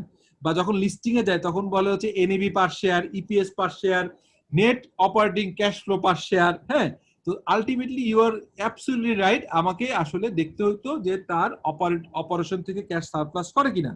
এরপরে তাকে দেখতে হইতো যে তার ফাইন্যান্সিং জায়গাটাতে রিপেমেন্টের জায়গায় রিসিভের চেয়ে পেমেন্ট বেশি কিনা, যেহেতু সেটা অলরেডি ট্রাভেলে আছে। সো তার এই জায়গাটাতে তার যে অপারেটিং ক্যাশ ফ্লো যে সারপ্লাস অ্যামাউন্ট, সেইখান থেকে ফার্দার কোনো ফিক্সড অ্যাসেটে ইনভেস্টিং যাচ্ছে কিনা এটা দেখতে হইতো। সঙ্গে সঙ্গে আবার দেখতে হইতো যে ইনভেস্টিং এ যাক বা না যাক, তার ব্যাংকের টার্ম লোন, তার শর্ট টার্ম লোন এগুলা বা লং টার্ম লোন এগুলো পেমেন্ট করার কোনো সক্ষমতা আছে কিনা। এটাই হচ্ছে লিখলে পারফেক্টলি আপনি 3 মার্ক পেয়ে গেলেন। আর 3 মার্ক যেটা recently farm experience rapid growth, এইখানে যে দেখবেন যে এখানে কিন্তু ক্যাপিটাল লাগবে বেশি, এখানে ডিফারেন্ট অ্যাসপেক্ট হবে। এই নতুন কোম্পানি যার অপারেটিং তে শুরু থেকে ক্যাশ সারপ্লাস নাও থাকতে পারে, ইনিশিয়ালি হয়তো তার ক্যাপেক্সে বেশি খরচ গেছে এবং সেখানে ইনভেস্টিং মোডে থাকতে হবে, তার নতুন করে ফাইন্যান্সিং প্রয়োজন হবে, রেদার তার অপারেটিং থেকে সারপ্লাস আসাটা হয়তো চ্যালেঞ্জিং হইতে পারে। কারণ স্টার্টআপ গুলো শুরুতেই কিন্তু ক্যাপাসিটি 100% ইউজ হয় না। একটা নতুন কোম্পানি কিন্তু মেশিন বসালে প্রথমে 60-70 করতে করতে 100-এ যায়। সো এই দুইটা জিনিসই একটু আলোচনা করতে হবে। এই অ্যান্সারটা দিচ্ছিলেন কি, আপনার নাম কি ভাই? স্যার জোবায়ের। জুবায়ের, আপনি একদম রাইটলি ধরেছেন। সো দেখেন, it is all about your general knowledge, common sense and your accounting knowledge. এবারে এই কোশ্চেনটা দিয়েছে, কিন্তু পরে যে কি দিবে ইউ নেভার নো, তাই না? যেহেতু আপনি জানেন না, সেক্ষেত্রে আমার রিকোয়েস্ট হচ্ছে যে always apply your common sense. মানে আমি যেটা করতাম, আমি অনেকে আমাকে কোশ্চেন করে যে আপনি আইসিএমএ তে, সিএ তে সব জায়গায় আপনি কিভাবে একবারে পাস করেন, অথবা আপনার মানে রেজাল্ট এত দ্রুত কেন আসছে, সিএমএ তে এত দ্রুত আপনি 3 বছরের ভিতরে পাস করলেন, সিএ তে আরো 18 মাসে পাস করলেন, ওয়াই? সো আমার কাছে মনে হয় যে এক্সাম হল কন্ট্রোল, এক্সাম হলের এনভায়রনমেন্টের উপরে নিজের কন্ট্রোল রাখার ক্ষমতাটা হয়তো এভারেজ অন্য স্টুডেন্ট থেকে আমার বেশি ছিল। আমি যেটা করতাম সেটা হচ্ছে আনকমন কোশ্চেন আসলেও অন্যরা ফ্রাস্ট্রেটেড হয়ে ছেড়ে দিত, আর আমি আমার অ্যাপ্লিকেশন করতাম, আমার এক্সপিরিয়েন্স, আমি জব করতাম সেই এক্সপিরিয়েন্স, আমার হচ্ছে যে একাডেমিক এক্সপিরিয়েন্স, এইগুলো খাটায় কমন সেন্সে। এই জায়গাটা হঠাৎ করে যদি কোশ্চেন করে, আপনারা কিন্তু মানে জুবাইর যেভাবে বললো এভাবে দেখার চেষ্টা করবো। এনিওয়ে, আমি এগুলো কেন বলি যে থিওরির এই পার্টটাকে যদি আপনি মনে করে থাকেন যে এটা অ্যান্সার করবেন না, অথবা এটা বাদ দিয়ে চট করে চলে গেলেন, পাস করার টেকনিক হচ্ছে আপনি ক্যাশ ফ্লো করলেন, এইটাকে আপনি 5 মিনিট সময় দেন, কিন্তু 5 মিনিটে কিছু না কিছু লিখে যান। আমি প্রচুর খাতা কাটি, সেই গত প্রায় ধরেন কত 15-16 বছর যাবত প্রফেশনাল ইনস্টিটিউটের খাতা কাটি, মানে খাতা দেখি, সিএমএ, সিএ বা চার্টার সেক্রেটারি। আমার কাছে মনে হয় যখন একজন স্টুডেন্ট মোটামুটি লেভেলে ধরেন তার লেটসে 50 পাস মার্ক, সে পেয়ে গেছে 45, তখন আমার মনে ইচ্ছা করে যে তাকে আরো 5টা মার্ক কোথায় দিব। আর আমি যে মার্কিং করে ফেলছি ওটা তো কাটাকাটি করবো, তখন খুঁজি যে থিওরি বা কোনো একটা জায়গায় কোনো একটা কিছু লিখছে কিনা, তাকে 2টা মার্ক দেয়া যায় কিনা। সো আমার কাছে মনে হয় যে ব্ল্যাঙ্ক রাখা এবং মার্ক আনটাচ করা, আনকভার করা ইজ ভেরি ব্যাড। আপনাকে দ্রুত লিখতে হবে এবং মোটামুটি চেষ্টা করতে হবে যে অ্যাটলিস্ট আপনার কভারেজটা ফুল হয়। সো এটা জাস্ট কমন টিপস, আপনারা মাথায় রেখেন যে আপনাদেরকে থিওরির ব্যাপারেও কিন্তু সিরিয়াস হইতে হবে। যদিও এই থিওরিগুলো আমি আপনাদেরকে দিয়ে দিব, ফুল তৈরি করা আমি নিজেই করতেছি, করে আপনাদের দিয়ে দিব। এনিওয়ে, আমরা মোটামুটি ভাবে আপনারা যদি ক্যাশ ফ্লো স্টেটমেন্ট অথবা প্ল্যান্ট প্রপার্টি ইকুইপমেন্টে যেটি ধরে নেন যে আপনাদের খুবই ইম্পর্টেন্স, এই দুটো অঙ্ক হয়তো ইনশাল্লাহ পাবেন আপনারা। তো এই দুটোর বাইরে আমরা এখন হয়তো আপনার কন্টিনজেন্ট লায়াবিলিটি অথবা যেটাকে বলে কারেন্ট লায়াবিলিটি চ্যাপ্টারে কিছু জিনিস দেখবো। তো সোফার ক্যাশ ফ্লো স্টেটমেন্ট এবং হচ্ছে আপনার হচ্ছে যে IAS 16 এই দুইটার ব্যাপারে যদি কোনো অবজারভেশন থাকে, কোশ্চেন থাকে, please ask any question. Okay, sir আবার একটা কোশ্চেন ছিল বলেন প্লিজ। স্যার, ওই যে ইন্টারেস্ট আর ট্যাক্সের ব্যাপারটা যেটা এখানে দেখাচ্ছিলেন, এখানে কিন্তু ওই যে করে দেখায় নাই, বিফোর আর আফটার ট্যাক্সের কোনো বিষয় এখানে আনে নাই। আচ্ছা, এটা আমি বলতেছি। রাইট রাইট, ভালো কোশ্চেন করছেন। এই কোশ্চেনটা কে করলেন ভাই? নাম কি? আব্দুর রহমান। আব্দুল রহমান, ভালো কোশ্চেন করছেন। এটা কেন ট্যাক্স ইনডাইরেক্ট মেথডে কি ট্যাক্স আসে? ইনডাইরেক্ট মেথড স্যার ওই যে ওই দিন যেটা বললেন আইএএস এর নিয়ম অনুযায়ী, যেটা ওই যে net cash before net income before tax আর আফটার ট্যাক্স এর বিষয় যেটা বললেন।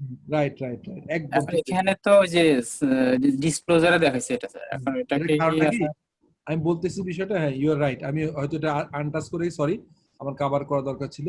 যদি বলতো নরমালি ধরা হয় যে এইখানে ক্যাশ ফ্লোতে ধরা হয় net profit before before before হচ্ছে interest and tax, before interest and tax ধরা হয়, ঠিক আছে? এবার আসেন, যদি আফটার হয় তাহলে কি করতে হয়? ওটা যোগ করে পরে আবার দেখাইতে হয়। তো এখানে আপনি যেটা বলছেন, ইউ আর পারফেক্টলি বলছেন। আমি এই সলিউশনের সাথে, আমি সলিউশনটা যেহেতু দেখিনি পুরোটা, এই কারণে আমি বুঝি নাই যে এরা এটা ভুল করছে। আমরা যেটা করতাম সেটা হচ্ছে এইটাকে, এই টাকাটা, এই যে টাকাটা, এটাকে আমরা এখানে যোগ করতাম। এটা মানে ক্যালকুলেশনে দেখাইতাম 14,000 কত, 14,750, ঠিক আছে? এর সাথে আমি ট্যাক্স এবং ইয়েটা কি বলে, ইনকাম ট্যাক্স এবং হচ্ছে ইন্টারেস্টে যোগ করে লিখতাম হচ্ছে যে নেট প্রফিট অথবা net income before interest and tax বলে, নিচে আবার আলাদা এর ঠিক নিচে অ্যাডজাস্টমেন্টের আগে, এই যে এই লাইনটার আগে, এই যে adjustment to reconcile net income to, এর আগে লিখতাম লেস ইনকাম ট্যাক্স হতো, লেস ইন্টারেস্ট হতো। বুঝতে পারছেন? জি স্যার। এটা কিন্তু অঙ্ক ভুল হয়নি, অঙ্ক মিলে গেছে, কিন্তু প্রেজেন্টেশন ইস্যুতে আইএস এর সাথে একটু একটু গ্যাপ আছে। আইএস এ ওভাবে প্রেজেন্ট করে, আমি বুঝাতে পারছি আপনাকে এখন? জি স্যার, বুঝতে পারছি। তাহলে আমরা কোনটা করব? আমরা কি এটা করব নাকি আমি যেটা বললাম সেটা করব? আপনাদের কি ধারণা কোনটা করা উচিত? স্যার আইএস টা যদি রিকোয়ারমেন্টে যদি বলা থাকে যে অ্যাজ পার আইএস, তাহলে অবশ্যই ওইটা করা দরকার। আর যদি রিকোয়ারমেন্টে এমন কিছু না বলা থাকে, তাহলে হয়তো আমরা যদি এভাবে প্রেজেন্ট করি, তাহলে নিচে একটু নোট দিয়ে দিতে হবে। আমরা যদি এইভাবে, আমরা যদি আইএস বলা নাও থাকে আর আমরা যদি ওইভাবে দেখাই, নিচে একটা ছোট্ট নোট দিই যে এই নেট প্রফিট এবং ইন্টারেস্ট এবং ট্যাক্সটা আইএস ফরম্যাট অনুযায়ী উই হ্যাভ প্রেজেন্টেড, তাহলে কিন্তু এক্সামিনার অনেক খুশি হয়ে যাবে। যখন সে এটার ম্যানুয়াল দেখে কেউ খাতা কাটবে, তখন কিন্তু যে ম্যানুয়ালটা করছে বা যে সলিউশন করছে তার থেকে আপনার প্রতি রেসপেক্ট ভালো থাকবে, বিকজ সে তো বুঝবে যে আপনি আইএস ফরম্যাট জানেন। সো আমার suggestion is please follow the IS, and প্রয়োজন হলে একটু নোট দিয়ে দেন, কারণ এই খাতা তো যারা দেখবে সবাই যে আইএস এতটা জানবে বুঝবে নাও হতে পারে, কিন্তু আমরা যেহেতু জানি আমরা তো এটা ভুল করতে পারি না। এই জন্য আমরা এই একটা আধা মিনিট সময়টা নিব, আমরা হচ্ছে আফটার ট্যাক্স কে বিফোর ট্যাক্স বানাবো, ঠিক আছে? বিফোর ট্যাক্স বানায় আবার আমরা ওটা আলাদা সেপারেট দেখাবো, যেটা ডিসক্লোজার আকারে দেখাইছে, আর নোট দিয়ে দিব যে আমরা ইন্টারেস্ট এবং হচ্ছে সরি ইনকাম ট্যাক্স আমরা আইএস ফরম্যাট অনুযায়ী প্রেজেন্ট করছি, ঠিক আছে? স্যার ওই কাইসের বইতে ওই যে এখানে যে এক্সপ্লেইনটা করছে একটা থিওরিতে, এখানে সেটা হচ্ছে ওই এখানে একটা বলা আছে আইএসএ কি এই ধরনের কথা বলা আছে যে আপনার এটাকে স্পেশাল ডিসক্লোজার হিসেবে একটা নোট দেওয়ার কথা বলছে এখানে। ওইটা কি হচ্ছে ডিসক্লোজার রিকোয়ারমেন্ট, বুঝছেন? ওইটা হচ্ছে স্পেশাল ডিসক্লোজার। হ্যাঁ, ওইটা হচ্ছে ডিসক্লোজার রিকোয়ারমেন্ট, ওইটা তো থাকবেই, ঠিক আছে? ওইটা তো থাকবে, কিন্তু কোশ্চেন হচ্ছে প্রেজেন্টেশন দুইটা জিনিস। একটা হচ্ছে আইএস গুলোর চারটা পার্ট থাকে, recognition, measurement, presentation, disclosure. Presentation format যেহেতু আইএস ওভাবে বলছে, আমার লজিকে এইভাবে রাখা উচিত, ওই যেভাবে বললাম। আর ডিসক্লোজারে যেহেতু এডিশনাল বলছে, দুইবার হলেও ডিসক্লোজার দেওয়া উচিত, বিকজ আইএস কিন্তু ডিসক্লোজারে বলে, আপনি ওই যে আগের দিন আপনি খেয়াল করছেন কিনা, আমি জাস্ট কুইকলি আপনাদের একটু, সরি আমি একটু সময় নিচ্ছি, বিকজ এই জিনিসগুলো দিয়ে আপনার পাস ফেলের মার্কেট, পাস মার্কেট ডিফার করে যায়। আমরা আগের দিন আইএস 7 করছিলাম সম্ভবত, এখানে সরি এক সেকেন্ড, আইএস 7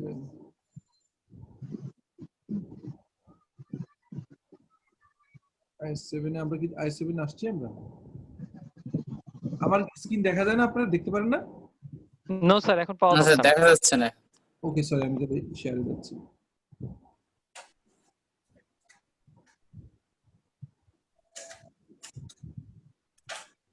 এবার স্যার এখন বাফারিং হ্যাঁ করছে। স্যার, দেখা যাচ্ছে। আচ্ছা আচ্ছা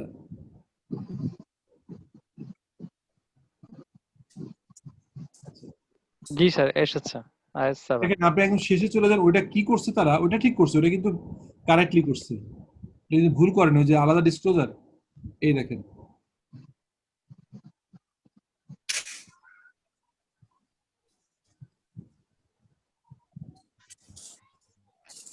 এই যে ক্যাশ ইকুইভ্যালেন্ট, তারপর হচ্ছে যে cash flows, financing activity, operating আছে, এই যে entity should disclose, entity should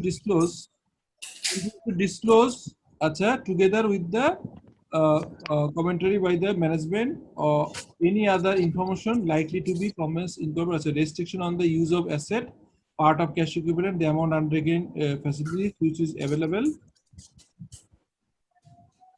আগে দেখালাম, এটা আইএসএ আছে, এটা বুঝছেন, এটা কি আলাদা দেখাইতে হবে, আমি সম্ভবত এখানে আনি নেই। Cash flow from investing in, আচ্ছা এই যে interest and dividend, cash flow paid shall be presented cash flow from interest and dividend received and paid shall be presented separately and consistently from the period of period. In fact we have a choice here to is other, the interest and dividend paid can be classified as either operating cash flow or financing cash flow. Interest and dividend received can be classified as either operating cash flow or investing cash flow, either way choice okay, but is consistent is needed. ওই যেটা বলতেছিলাম যে আপনি কিন্তু ওই যে separate আবার হচ্ছে যে ইয়ের নিচে এখানে ফাইন্যান্সিয়াল খরচের উপর আনিনি আমরা, কিন্তু ওইটা কিন্তু আইএসএ বলা আছে যে আপনাকে ইয়েটা ইন্টারেস্ট এবং হচ্ছে ট্যাক্সটাকে আলাদাভাবে ডিসক্লোজ রাখতে হবে, সেটা রাখছে, কিন্তু প্রেজেন্টেশন ওই ফরম্যাট আছে। এনিওয়ে আমি আপনাকে কি নেক্সটে আইএস এর যে ক্যাশ ফ্লোর যে ফরম্যাটটা আছে স্ক্যান করে দিয়ে দিব আপনাকে, অসুবিধা নেই। আর এখানে এই পয়েন্টটা বুঝছেন আমি এখন যেটা শেয়ার করলাম আপনার সাথে, ইন্টারেস্ট মানে আমরা কিন্তু ইন্টারেস্ট এবং dividend receive interest receive operating এও দেখাইতে পারবো, interest receive dividend receive finance এই ইনভেস্টিং এও দেখাইতে পারবো, বাট যদি একবার অপারেটিং একবার ইনভেস্টিং এভাবে দেখানো যাবে না, যা দেখাবেন একবারে দেখাবেন, ঠিক আছে, মানে কনসিস্টেন্সি থাকতে হবে, ওকে। আর ওইটা নোট রাখতে হবে, ওটা নোটে রাখতে হবে, পিপিটিতে পুরোটা আমি আনতে পারিনি, বাট ওটা নোটে রাখতে এসে বলা আছে, আমি নেক্সট দিন আপনাদেরকে এটা মেইলে অথবা হোয়াটসঅ্যাপে দিয়ে দিব ওটা স্ক্রিনশটটা নিয়ে। এখন আমরা স্যার আরেকটা বিষয় স্যার একটু প্লিজ স্যার শেয়ার করতাম, ওই যে ব্যাড ডেটের ইস্যুটা স্যার, ব্যাড ডেট আর হচ্ছে অ্যামortization স্যার, হ্যাঁ ওখানে কি ব্যাড ডেটটা আমি খুব কনফিউজ হয়।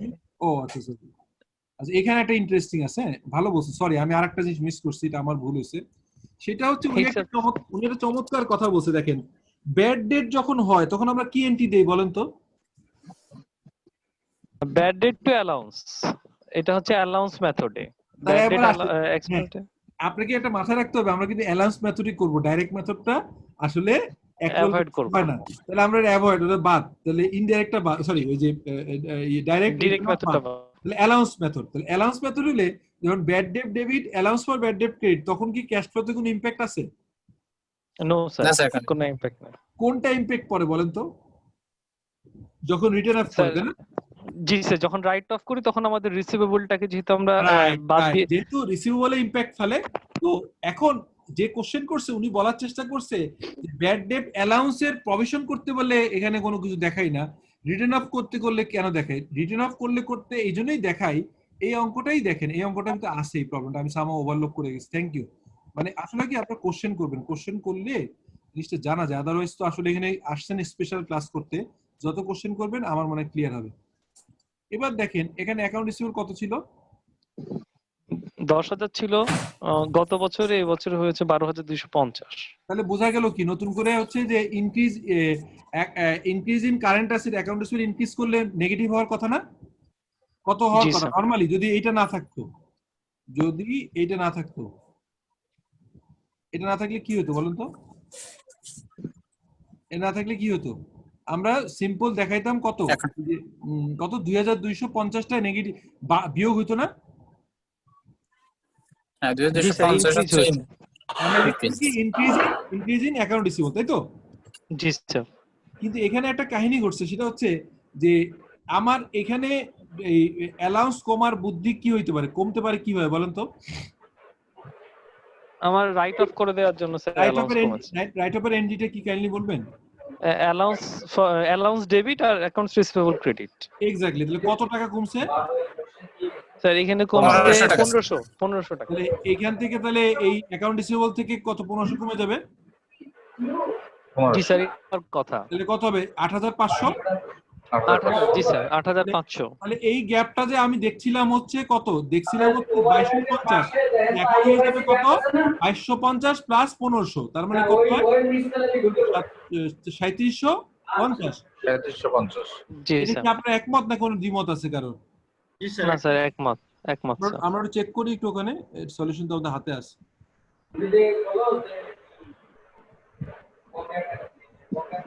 ভাই আপনারা ইয়ারটা মিউট করে দেন না ভাই।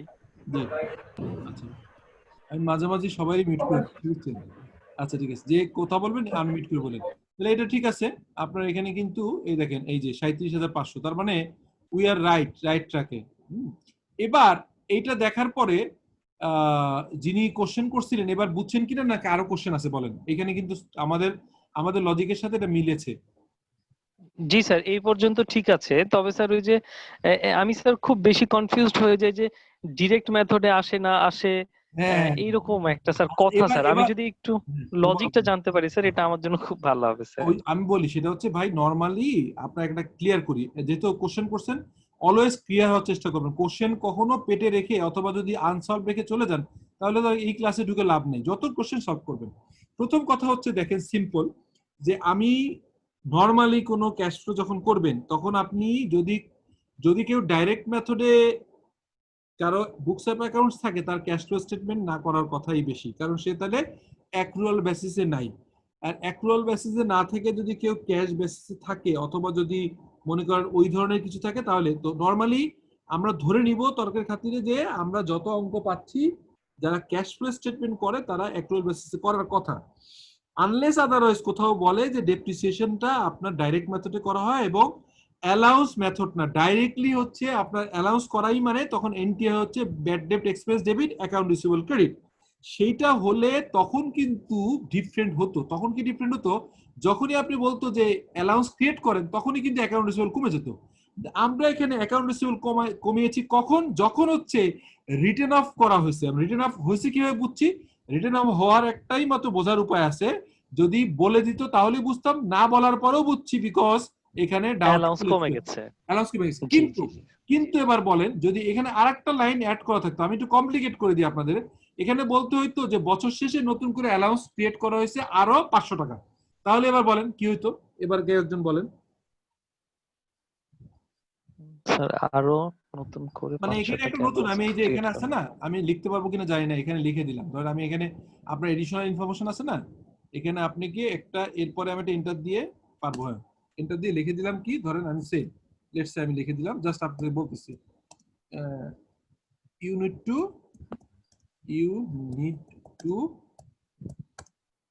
টু কি বলবো, increase the allowance for bad debt by কত, লেটস সে 500 টাকা। তাহলে এখন আপনি বলেন কি করতেন? এই জায়গায় প্যাচটা লাগাই দিছি, এখন যদি আপনারা বুঝেন তাহলে সব বুঝবেন।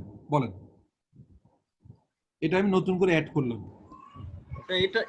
এটা জানাল তো হবে যে আমরা নতুন ভাবে যেহেতু আপনি অ্যাড করছেন 5,000 টাকা ইনক্রিজ করতে অ্যালাউন্স ফর ব্যাড, তার মানে bad date expenses debit allowance for doubtful account credit 5,000 টাকা, এক্ষেত্রে ক্যাশের কোনো ইমপ্যাক্ট নাই।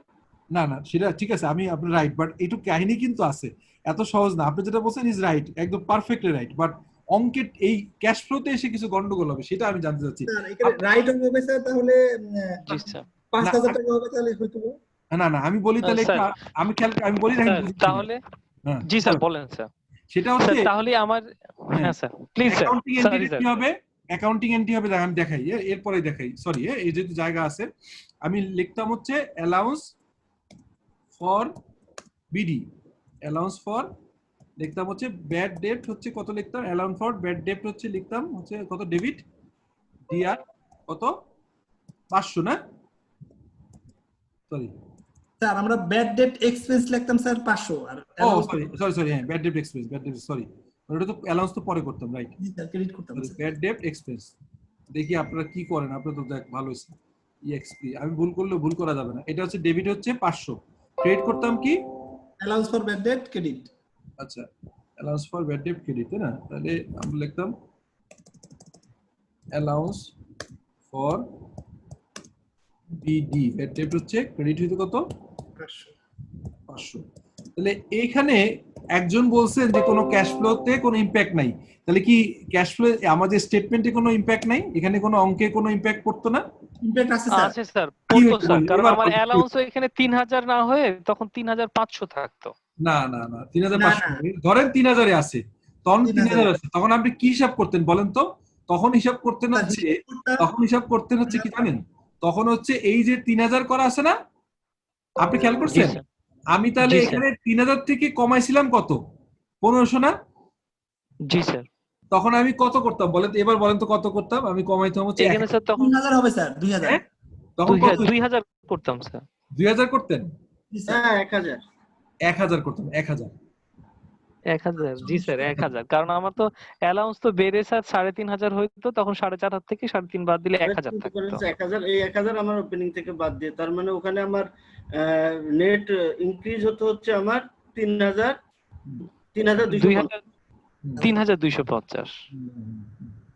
তার মানে আসলে আলটিমেটলি না, যে 2000 বলছে আমরা ভুল করতেছি, সে ঠিক বলছে, বুঝছেন? 2000 হবে স্যার, এটা 2000 হ্যাঁ, কারেক্ট। রাইট, যে 2000 বলছে he is right, we are wrong. কেন? ধরেন আপনি এখানে 3000 দেখতেছেন, ওই 3000 এর ভিতরে 500 ঢুকে গেছে না, আমি তো অঙ্ক নতুন করে বানাইছি, ঢুকানো আছে কিনা জি স্যার। ব্যালেন্স শিটে? তাহলে আলটিমেটলি পুরনো bad allowance for bad date কত কমছে? এখানে 500 তো যোগ করার পর আসছে, জি তো স্যার। 500 বিয়োগ দেন, 500 বিয়োগ দিলে কত হয়? 2500। খেয়াল করেন, 2500 হলে আপনি দেখেন, মানে সে ঠিক বলছে, আমরা ভুল করছি। 2500 হলে তাহলে ছিল কত কত এখানে? 450 হয়েছে কত? 2500। খেয়াল করেন, বুঝতে পারছেন? জি স্যার। তাহলে এখান থেকে কমতো কত? 2000 স্যার। 2000। তাহলে 8000 থেকে 12250 কত হইতো? 4250। জি স্যার 4250। এই জিনিসটা কে কে বুঝেন নাই বলেন, না বুঝলে কিন্তু খুব জটিল ভাই। আমি ওই যে উনি কোশ্চেন করায় বুঝাই দিলাম, এটা কিন্তু তখন এখানে হয়তো এই জায়গাটায় বসতো, এই জায়গায় বসে যেত, তখন হচ্ছে এই জায়গাটা আমরা বসাই ফেলতাম হচ্ছে কি 4250। 4250, এখানে লিখতাম হচ্ছে 4250। কে বুঝেন না? এটা যারা আমার সাথে পার্টিসিপেট করছেন প্রত্যেকেই বুঝছেন, আমি বুঝে পেয়েছি, কিন্তু যারা কথা বলেন নাই, কে বুঝেন, এটা খুবই কিন্তু এইটা নিয়ে প্যাচ লাগাই দেয় ক্যাশ ফ্লোতে, বুঝছেন? বলেন।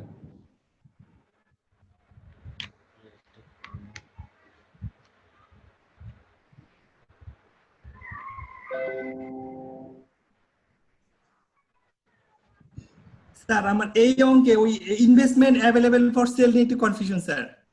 আচ্ছা এটা বুঝছেন, এটা ঠিক আছে যে স্যার এখানে 500 যেহেতু স্যার এখানে অ্যালাউন্স, তাহলে তো 3500 হওয়ার কথা, 2500 না হয়, কারণ হচ্ছে অ্যালাউন্স যেহেতু ক্রেডিট 500 টাকা।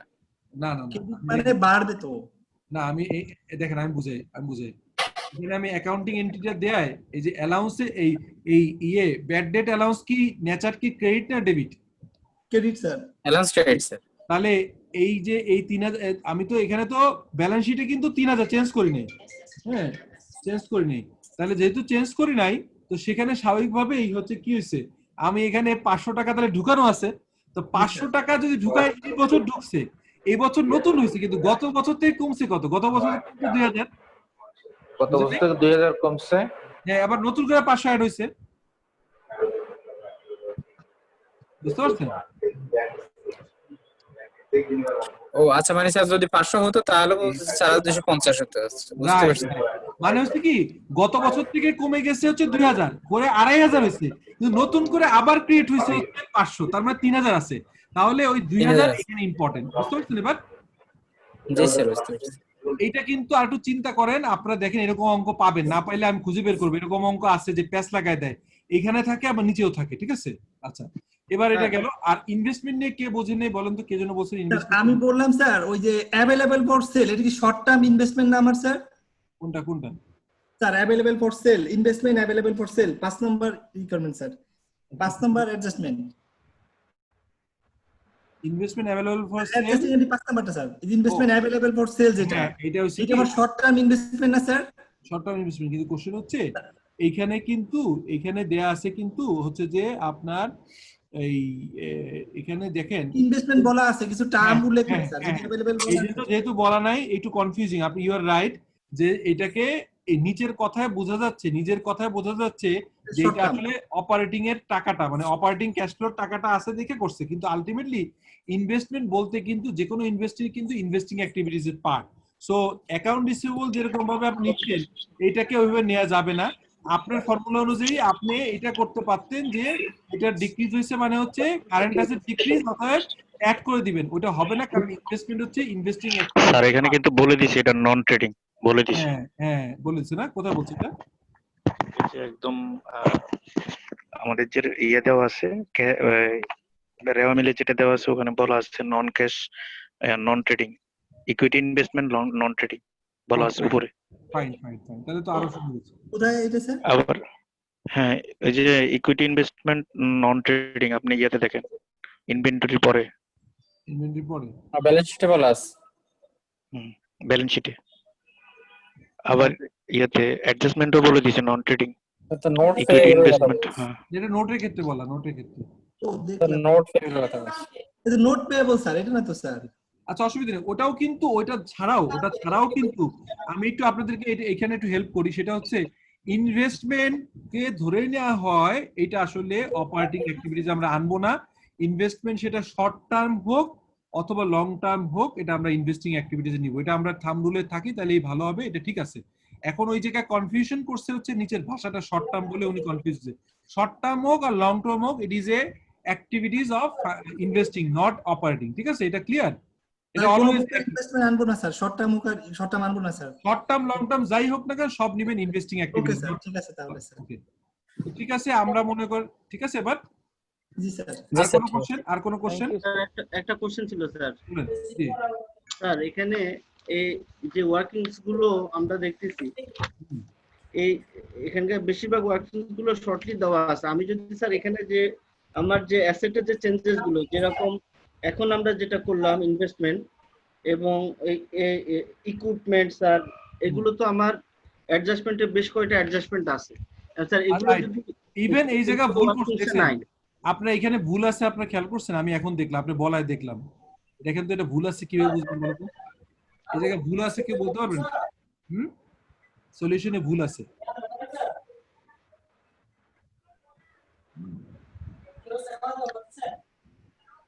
আপনারা কি সামনে কি আমার স্ক্রিন ছাড়া আপনাদের সামনে সলিউশন নাই না?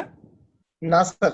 আচ্ছা তাহলে আমি একটু দেখাই কি ভুল করছে। দেখেন এখানে দেখেন একটা সিম্পল মানে হয় কি আমাদের কিন্তু অনেক ধরনের গ্যাপ আমাদের আছে। আসলে হয় কি যে আমরা যদি অ্যানালাইসিস করি, এখানে দেখেন এখানে ও নিজে কথাটা বললো যে নোটগুলাতে খুব শর্টকাট করা আছে, শর্টকাট করতে যে কিছু ভুল করছে। কিরকম ভুল করছে দেখেন, এখানে একটা জিনিস খেয়াল করেন, ডেপ্রিসিয়েশন আপনি কিভাবে বের করেন বলেন তো? এখানে দুইটা ডেপ্রিসিয়েশন বের করতে, ডেপ্রিসিয়েশন তো আপনার একটা এলিমেন্ট না? ডেপ্রিসিয়েশন লাগবে না আপনার? লাগবে স্যার। কেন লাগবে বলেন তো ক্যাশ ফ্লোতে? ওই যে আমি নন ক্যাশ হিসেবে রিকনসাইল করব না, নন ক্যাশে রিকনসাইল করতে হবে।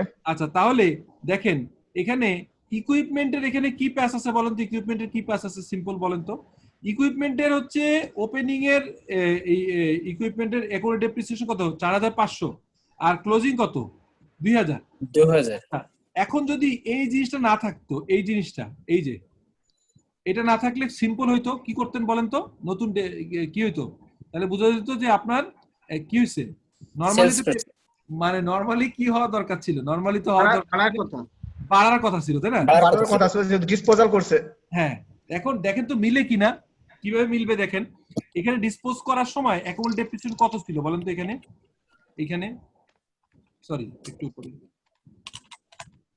এখানে কত আছে বলেন তো? এখানে অ্যাকুমুলেটেড ডেপ্রিসিয়েশন কত? এখানে 3300 না, এখানে 11,000 30% 3300। তাহলে নরমালি দেখেন তো এখানে কত? এখানে কি হওয়া দরকার ছিল?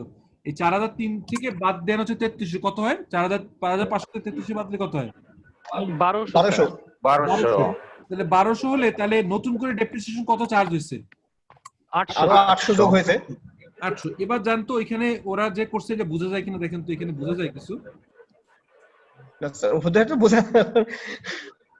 এখানে করা দরকার ছিল কি, আমি দেখাই কি করা দরকার ছিল, এটা না করা দরকার ছিল হচ্ছে আপনি যেটা করবেন সেটা হচ্ছে, সরি হ্যাঁ একটু আপনাদের বোঝানোর জন্য বলতেছি, সেটা হচ্ছে লেজারে ফালাই দিলে স্যার অনেক ইজি হয়ে যায়।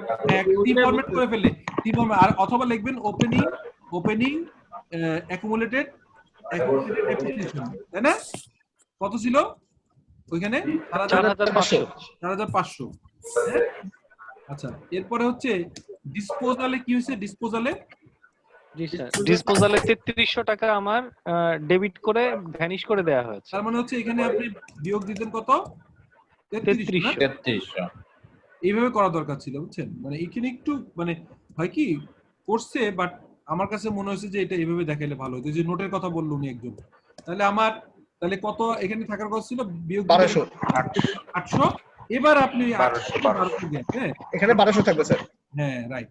সো এইটাই স্যার, এখানে 1200 রাইট, এখানে 1200 বিয়োগ দিলে 1200 হবে, পরে ওই 1200 সাথে এটা কম্পেয়ার করব, এইটা করা দরকার। এনিওয়ে খুব বড় ধরনের সমস্যা নেই, আর বুঝছেন তো না? টিচকে না করলে ভুল হওয়ার পসিবিলিটি থাকে খুব বেশি। আমার পয়েন্টটা এটা আপনারা অলওয়েজ একটা কিন্তু আপনার টি ফরম্যাটে করে ফেলবেন, হ্যাঁ এইগুলো টি ফরম্যাটে করবেন। আমরা স্যার টি ফরম্যাটে যদি ওয়ার্কিংস গুলো দেখায়, হ্যাঁ সেই ক্ষেত্রে তো আমার কোনো যেহেতু আমার টি ফরম্যাট করতেই হয়, যেহেতু আমার অ্যাসেট ওইটা কি ওয়ার্কিং এই নোট দরকার নেই, ওয়ার্কিং এ টি ফরম্যাটে করবেন, আমার সাজেশন হচ্ছে টি ফরম্যাটে করবেন। ওকে ওকে স্যার, ঠিক আছে।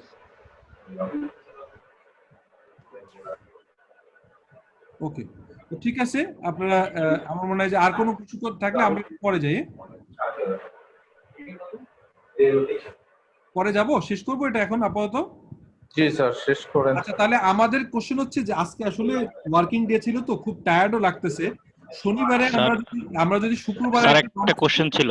বলেন প্লিজ। স্যার মামুন বলছিলাম। জি বলেন।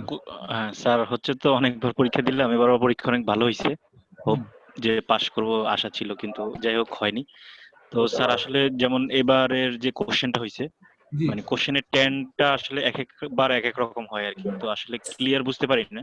যেমন এবার হচ্ছে আবার মানে আপনার ক্লাস আপনি বলছিলেন যে একটু কোশ্চেন সলিউশন গুলো প্রিভিয়াস কোশ্চেন গুলো দেখার জন্য, তো এখন আবার হচ্ছে লাইব্রেরিতে দেখতেছি যে অনেকে আমাকেও সাজেস্ট করতেছে প্রিভিয়াস কোশ্চেনটা দেখার জন্য, করার জন্য। তো আসলে স্যার মানে কি করব বুঝতে পারতেছি না, একটু যদি মানে এটার জন্য আটকে আছে আর কি। না মামুন, আমি কিন্তু আপনি খেয়াল করছেন গত ক্লাসে আমার পড়ানোর স্টাইলটা হচ্ছে যে অঙ্ক সলিউশন পরে, আগে কি হয়েছে দেখেন, আমি কিন্তু যখন ডিসকাশন করলাম প্রথম আমি দুইটা জিনিস নিয়ে, একটা হচ্ছে প্ল্যান প্রপার্টি ইকুইপমেন্ট, আমার কাছে মনে হয়েছে যে এখানে অঙ্ক থাকার সম্ভাবনা বেশি, আমার কাছে ক্যাশ ফ্লো আসবে, আমার বিবেচনায় দুটো ইম্পর্টেন্ট মনে হয়েছে। প্রথম দুইটা আইএস আগে পড়িয়েছি ফার্স্ট, দেন হচ্ছে ওই আইএস অনুযায়ী আমি কিছু ডিসকাশন করছি কিছু প্রবলেম নিয়ে গত ক্লাসে। আজকে এসে পরীক্ষার ভিতরে যেটা আমার বিবেচনায় একটু ট্রিকি মনে হয়েছে, যেখানে একটু প্লেস লাগানো আছে, সেরকম একটা অঙ্ক সলিউশন করবে। আচ্ছা এবার আছে, কিন্তু আপনি যদি আইএসটা না বুঝেন অথবা কাইসো কামেলের বইয়ের ওই চ্যাপ্টারটা না পড়ে শুধু সলিউশনে যান, তাহলেও খারাপ করবে। আবার যদি খালি আইএস এবং কাইসো কামেলের থিওরি পড়েন, সলিউশন কোনো নিজে প্র্যাকটিস না করেন, তাও খারাপ করবে। তো আমার প্রশ্ন হচ্ছে, আগে এখনো যে সময় আছে, এখনো সম্ভব যে কয়টা আইএস অথবা কাইসো কামেলের বইটা একটু ওভারঅল আবার চোখ বলে তারপরে আপনারা সলিউশনে যান, এটা আমার সাজেশন, ঠিক আছে? জি জি স্যার, বুঝতে পারছেন? জি, আপনারা ভয় করেন না, ইনশাআল্লাহ এবার ভালো রেজাল্ট হবে। স্যার একটা কথা, সেটা হচ্ছে আপনি যেহেতু স্যার আপনি অনারেবল মেম্বার এবং বিভিন্ন মেম্বারদের সাথে বিভিন্ন মিটিং এ কাউন্সিল আপনারা পার্টিসিপেট করেন স্যার। আমাদের আইএফ এর ওভারঅল আপনি যদি ক্লাস টিচার, আপনিও স্যার কোশ্চেন গুলো রিভিউ করে দেখছেন, প্রত্যেকটা কোশ্চেনের প্যাটার্ন এত বেশি রিকোয়ারমেন্ট দেয়। একটা ছেলে বেসিক জাজমেন্টের জন্য কি স্যার এত রিকোয়ারমেন্টের দরকার হয় স্যার? একটা হলো অঙ্কগুলো অনেক বড় বড় দেয়, এরপর স্যার রিকোয়ারমেন্ট গুলো অনেক বড় বড় দেয়। আমরা তো প্রফেশনাল একটা আমরা সার্টিফিকেট চাচ্ছি স্যার। এখন স্যার যেটা এই সাবজেক্টটা আমাদের কাছে মনে পুল হয়ে গেছে স্যার। আচ্ছা, একদম আপনার কথা আমি টাফ জিনিস একসাথে দেয় স্যার, যেগুলো আমাদের ফেস করাটা অনেক টাফ হয়ে যায়। আব্দুল জলিল সাহেব, আমি একটা কোশ্চেন করে দেখেন, আমি এই আইএফএ স্পেশাল ক্লাস নিচ্ছি আমার মনে হয় প্রায় 2-3 বছর পরে, বাট আমি একটা কাজ অলওয়েজ করছি, স্টুডেন্টরা জানে, আমার পুরনো স্টুডেন্টরা, আমি যখন যে সাবজেক্ট পড়িয়েছি শুধু পড়ানো না, ওই সাবজেক্টের কোশ্চেনের সমস্যা কেন ফেল করে এইগুলো নিয়ে স্টুডেন্ট অ্যাফেয়ার্স কমিটি, আমি যদি স্টুডেন্ট অ্যাফেয়ার্স চেয়ারম্যানই ছিলাম গত 3 বছর, তারপরে হচ্ছে আপনার কোশ্চেন সেটার মডারেটর ওদের সাথে কথা বলেছি। এবারও আপনি না বললেও আমি একই জিনিস নিয়ে কথা বলতাম এবং বলবো ইনশাল্লাহ, ডোন্ট ওয়ারি। হ্যাঁ, এটা নিয়ে কথা বলবো, কিন্তু ওই কথা বলে তো আমি আমার দায় আমি অ্যাভয়েড করতে পারছি না। আমি কিন্তু এখন কিন্তু প্রাইমারি ফোকাস করছি যে আইএএস এবং পড়ালেখা এবং প্র্যাকটিস। তারপরে আপনি যে প্রবলেমটার কথা বললেন সেটা নিয়ে আমি অবভিয়াসলি ইনশাল্লাহ কথা বলবো, এবং কথা বলবো, এটা আমার দায়িত্বের ভিতরে পড়ে যায়। যদিও এবার এত পরে আমাকে স্পেশাল ক্লাস দেওয়া হয়েছে সবাইকে, সময়টা অত্যন্ত সংক্ষিপ্ত, তারপরেও আমি এটাকে অ্যাড্রেস করলাম, নিলাম। হ্যাঁ, এটা আমি আমাদের আইসিএম এর কাউন্সিল বা যারা কাজ করে অলওয়েজ কিন্তু স্টুডেন্টদের জন্য সাপোর্টিং থাকে, স্টুডেন্টদের পাস করানোর ব্যাপারে। স্টুডেন্টদের কেউ চায় না যে আইসিএম স্টুডেন্টরা ফেল করুক, কিন্তু এটা আসলে সব সময় তো সবকিছু হয় না। বাট আমি I will raise this issue to the competent authority ইনশাআল্লাহ।